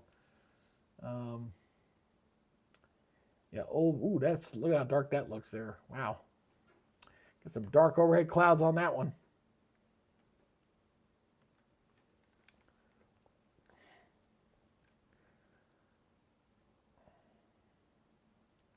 I'll see how this works over the next 2 hours. If this thing doesn't look like it's going to go by 8 o'clock, that's when I probably will shut it down. But if it looks like it's going, then I'll stay on there a little bit longer.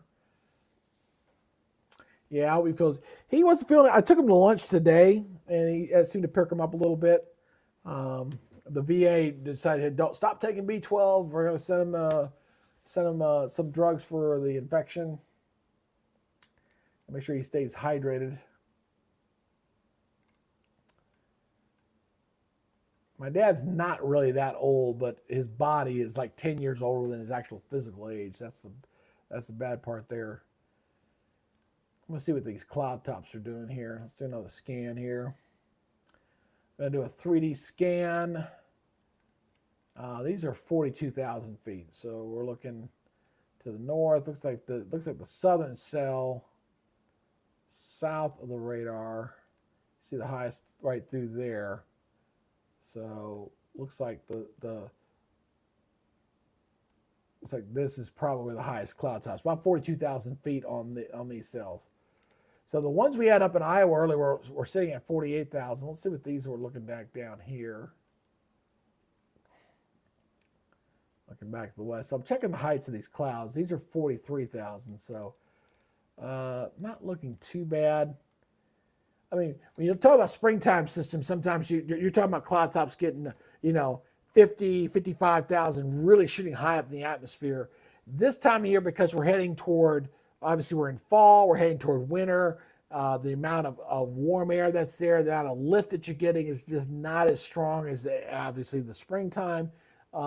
So although this was very what I call spring-like, some of the dynamic variables that you have when you're looking for severe weather are just not going to always be there. So, but there were good dynamics, that's for sure. You could clearly could see that just on the water vapor imagery. That's clearly seeing a big push here, showing up on the water vapor here to the south and west. I mean, this is a pretty good, looks like a bit of a jet streak coming in here. And you see the green setting off in there, indicative of those thunderstorm clouds getting higher through there. So we're getting a good little push there from the southwest, and then a southerly flow right at the surface. So there's definitely, helicity, some spin there, but definitely dynamically driven, not getting a really a lot of latent heat there. Cape was showing decent 1,500 to 2,000 was nothing to sneeze at across portions of Oklahoma and Kansas, but not like when we're in the springtime. We're talking 5,000 on the Cape level there.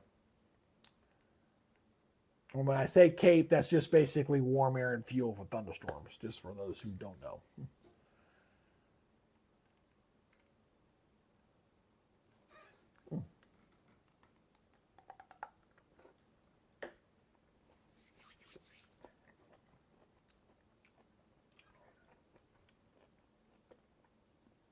It's like Vince is heading south. Ooh, that's nice. Check that out, guys. So you got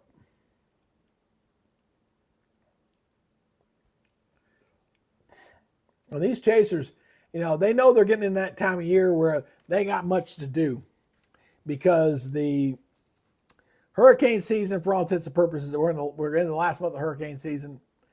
Odds of getting another hurricane down are not very high. So the hurricane season and severe opportunities like this, they can occur. Like we're looking at November. Like I said, I'm still working at next week, Monday, to see if that's going to be another event.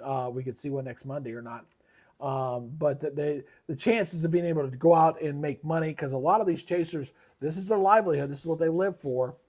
This is their job. So they make their money during severe weather season, hurricane season, obviously through contributions and stuff. It's a lot easier for these guys to chase and to be able to have an income and do that stuff than it used to be years ago. I had a storm chaser friend of mine, and he would make his money by taking guided tours to people who want to go out and storm chase. That's how he made his money. He actually had those tour months and did that.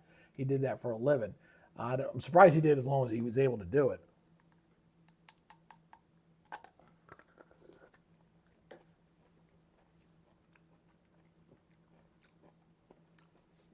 Also, back in the day, before video became pronounced with all these phones, they would sell their video that they captured to TV networks and TV stuff.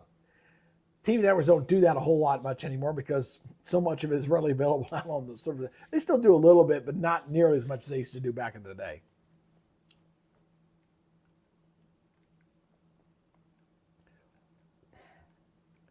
Really kind of surprised so far that we're not seeing these storms up here to be a little more robust than what we were expecting. That's been a little bit of a downer there. These storms in Oklahoma though look very healthy. When you see these purple areas here, I mean, these are pretty good hailers right in here. Those are pretty robust looking. There's that robust word again. I've fallen in love with that word again. These are healthy storms. How about that? There you go. Different word. Healthy looking storms.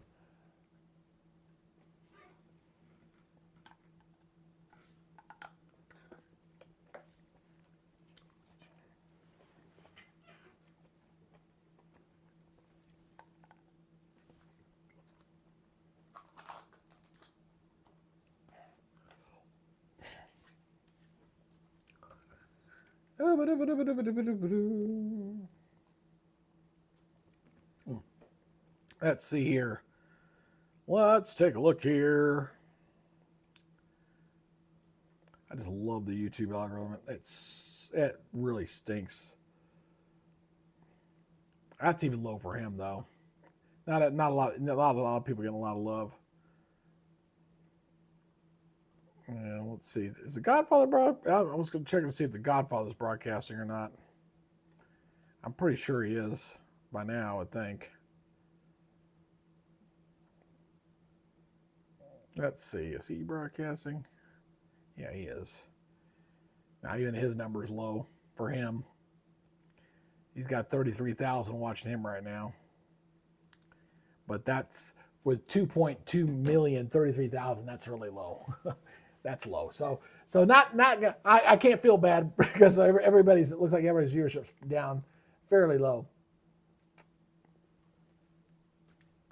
Fairly low because we're still, and that's what happens when we're in a stop and pace mode right now. check on these chaser guys in here. Oops. Are they wearing? Oh Lord, this Connor scammer. Oh, I think they're dressed up as Toy Story. Alrighty.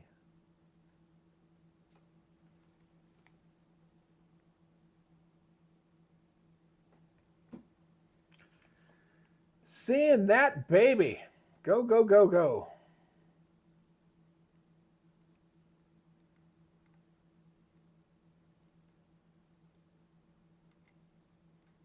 See what these guys are doing up here. He's heading north. That was Brandon's camera. There's pretty dark clouds there. Corey's camera's down. This is pretty much on Wichita. We should be seeing some. There you go. It's getting a little rain there now. A little rain getting on the lens.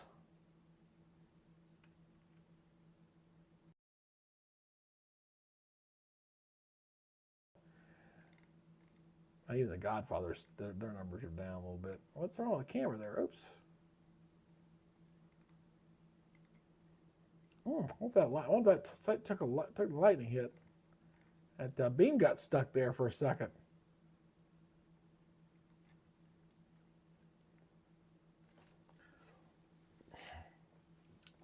Do do do do do.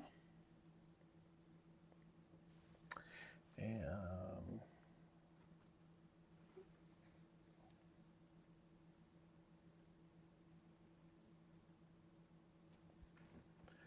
call the wife real quick.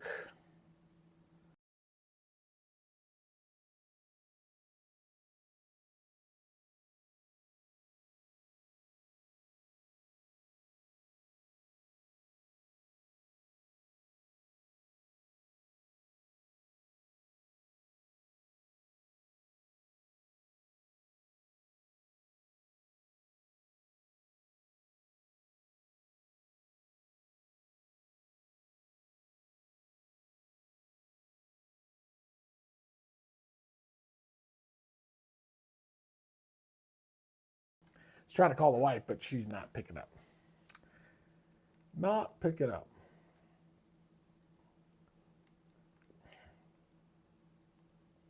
Let me go back over here to my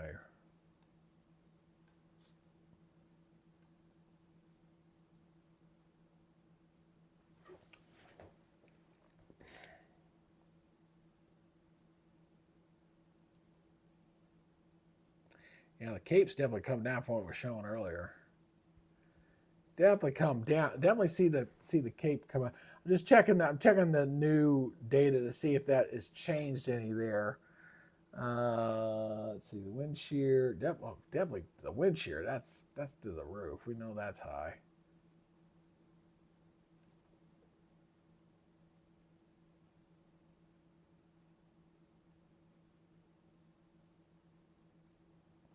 That's not very high.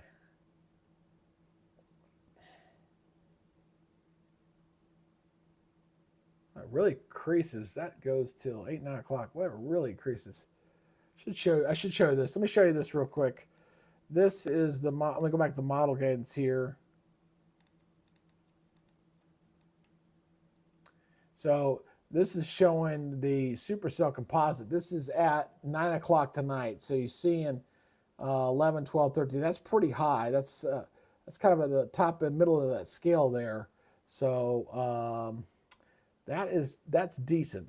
That's actually pretty decent. So that goes till 9 o'clock. So we're only about 6 right now. This is all based off the Eastern time zone. So still waiting. It looks like things in Oklahoma could go downhill pretty quick. But those are definitely where the strongest storms are showing right now.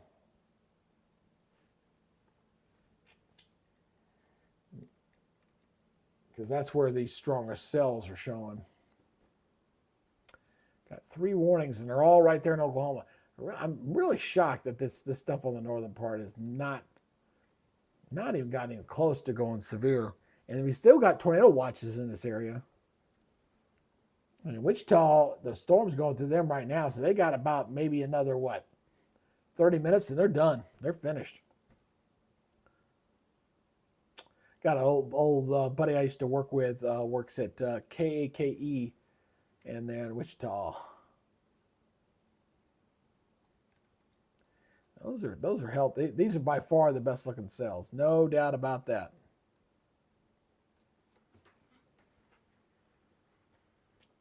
No doubt about that. I wonder if I should consider. I want to do something real quick. I know we don't. I've lost a lot. The algorithm kicked me out a long time ago, so I can do whatever the hell I want at this point. I wonder if I wanted to take.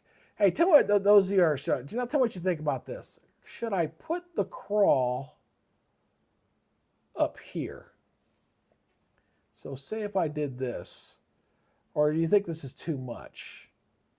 So, and let me stick this over about there, and so do you think I should do so where now I could put something back behind it, but do you think that's too much where I could put the day 2 outlook down below and then put the actual crawl? I still would probably need to put something behind that. Let me change that a little bit here. Let me move that down a little bit more. Save. Or, well, I could probably do this if I wanted to. I could put it right there on the actual monitor screen itself. What do you think? That's just an idea.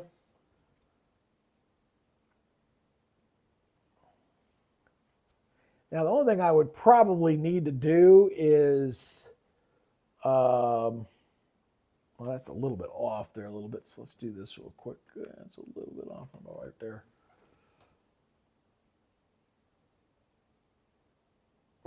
That's not bad.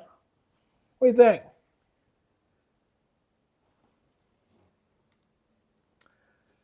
If I put the crawl, I can put my generic crawl down below and then put the actual, oop, that just updated. I could always tell when it updated there.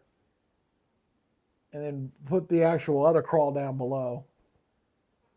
The only thing I do see is that if I did that, the differing speeds would probably drive me a little nuts.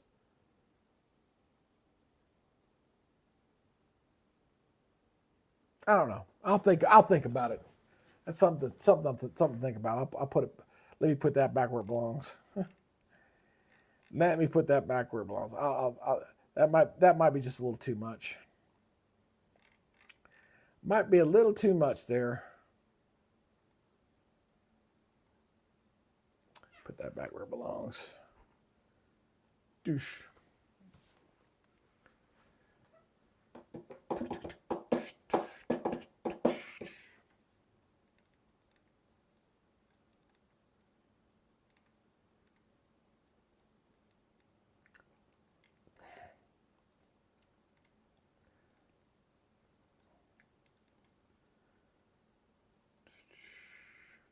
Ooh, that's nice. Look at that. Nice.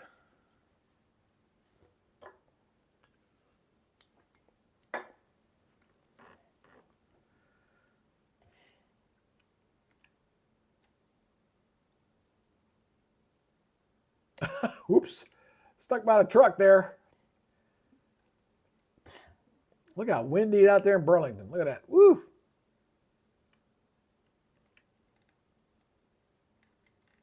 Go down to south. That got right there. We go.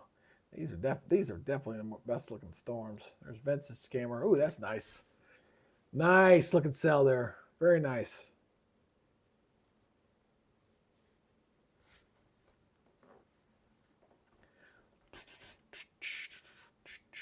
Nice looking cell. And I got the guys dressed up for Halloween. A banana and Woody. I guess he's dressed up as Banana and the Woody. Storm chasers with a enjoying the Halloween. Let's look down and see if there's anything back. No, there's nothing else back building back here. Just kind of see if there's any back building down here to the southern part of that line. And I'm just not seeing it. So this is the southern part of that line.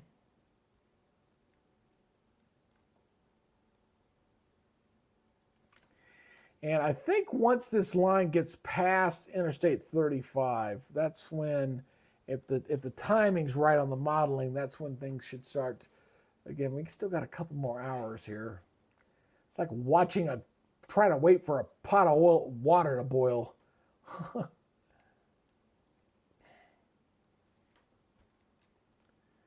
right, let me put this on here. Got to go to the restroom again, guys. Stand by for a second. I'm going to go to the bathroom real quick. And I'll be right back. Don't go nowhere. I'll be right back, I promise.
I'm back. Of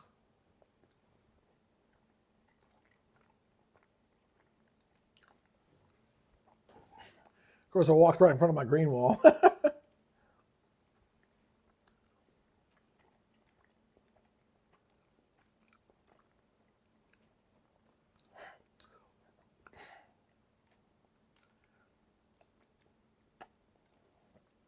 Jadell, I'll tell you one thing I'm hoping for the growth of the channel. I'm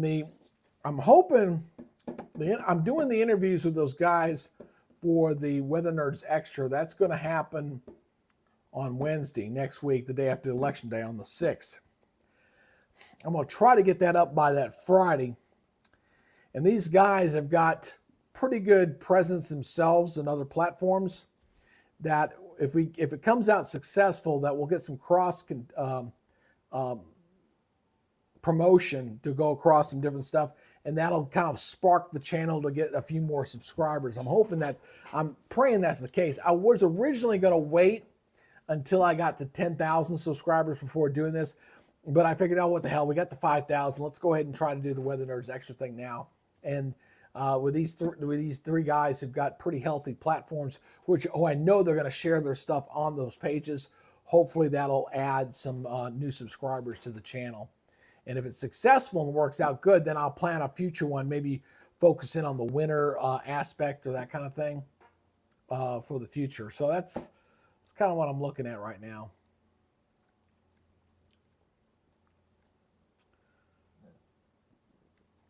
But yeah, even the other guys' platforms, as far as their viewership, not their normal, not even close. And it's probably because of just nothing going on right now. This is pretty light.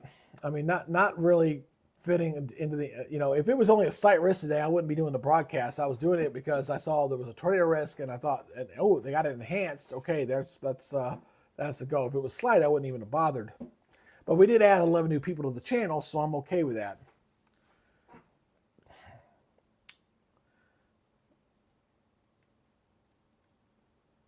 But like I said, I'm committed 8 o'clock, so I want to stay. I'm going to stay out here till 8 o'clock and then see how this thing develops. And I know folks come in and come out. There might be people checking back later.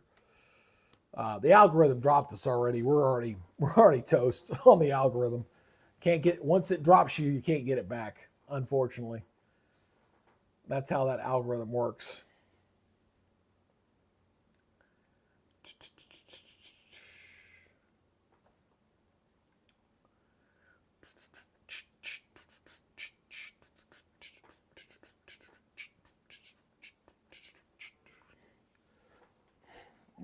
Oh, I got a call from Maggie here. Hold on a second. I missed that. When did that one come?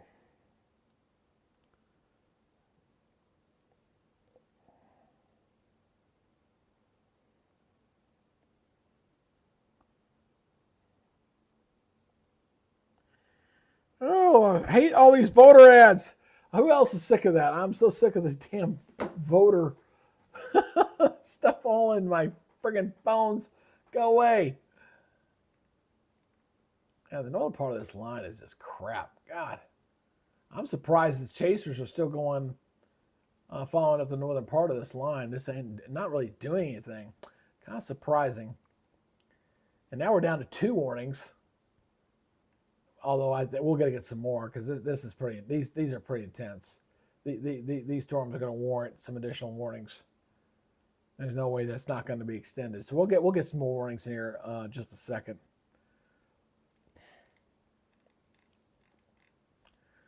Gonna get some more warnings. I see that 60, 70 mile per hour wind reports with these.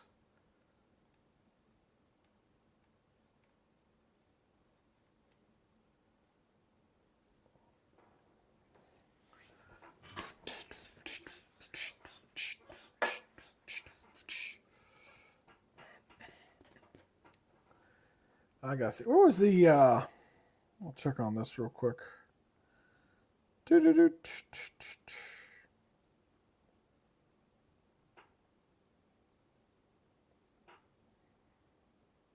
I can't believe they're still holding that 40. That's been 40 for days. Oh, Lord.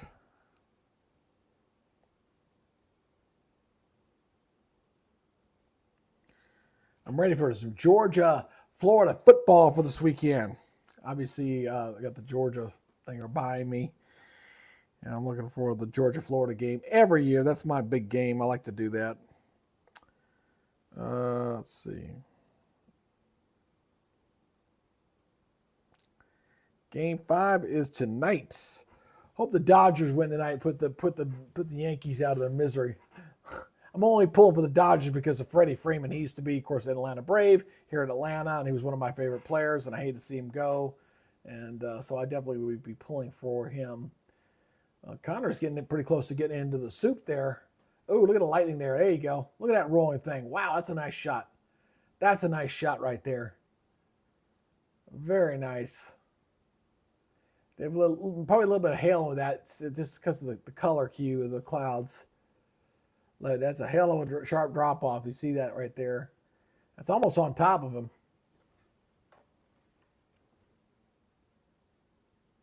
He's got that little ball right there, just about on top. He's just trying to stay out ahead of it, looks like.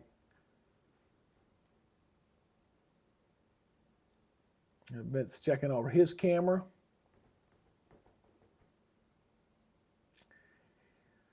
What do I got going on tomorrow? Oh, chat. Hey, Miles Emmer, you ready for Seattle? Nothing wrong with that, man. Maybe better like next year. I tell you, my Atlanta Braves this year, they had so many injuries. I'm surprised they even made it to the damn playoffs. They had more of their key players out than I could ever. I've never saw a season with so many damn injuries. Just when you thought you had one going, you get another one back. That's funny. Da-da-da, da-da-da, da-da-da. 2 warnings here.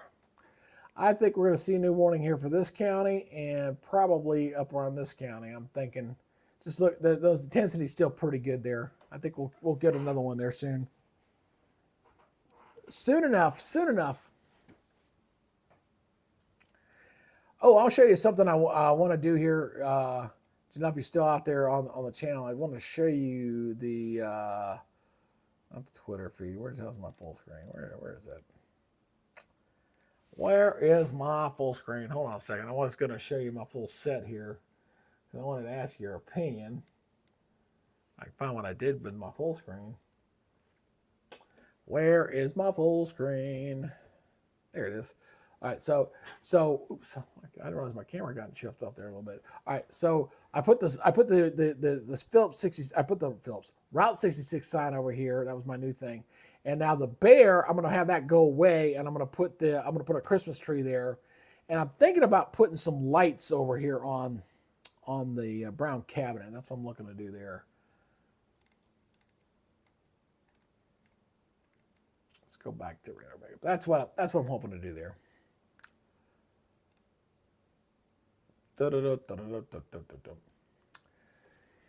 Yep, YouTube algorithm. I love that thing. No, I don't. I hate it because it was clearly trying to keep me off today. Oh, new warning. There we go. Part of that line lit up here. Western K County, Northwestern Noble, Eastern Grant, Northeastern Garfield goes till 6 o'clock. Severe thunderstorm located line from 4 miles southeast of South Haven to 3 miles northeast of Blackwell. The 5 miles north of Billings, moving east at 20. So that's moving a little east. Although the line's moving faster north of that, but it's pushing to the east at about 20. That's a fairly large box there. Getting across 35. That's the northern part of that line. When that whole line crosses 35, gets over to the Tulsa area, that'll be of the main concern. So we got 3 warnings out there right now. There goes that. Just updated in the counter. Actually caught the counter updating right there. That was pretty close. That's not bad. That's not bad. And we're done. And you know what? So am I. Okay. So we've lost all viewership, and I am bored to tears, and I'm just going to go ahead and shut down, let the other guys have their fun. And we're going to do this again in the future. We'll do another broadcast, maybe on Monday. We'll try it again on Monday. Maybe it'll be a little more pronounced, but this one's just boring me to death, unfortunately. And just want to go on to something else. So we're going to continue the improvements, going to continue the stuff on there. If you come in after the fact, please leave a comment down below on anything you'd like to see here on the channel. We're getting a little bit better there. But YouTube has said, you're done. And so I want to say, I'm done. So you guys take it easy. We'll see you on the next broadcast. And hey, welcome.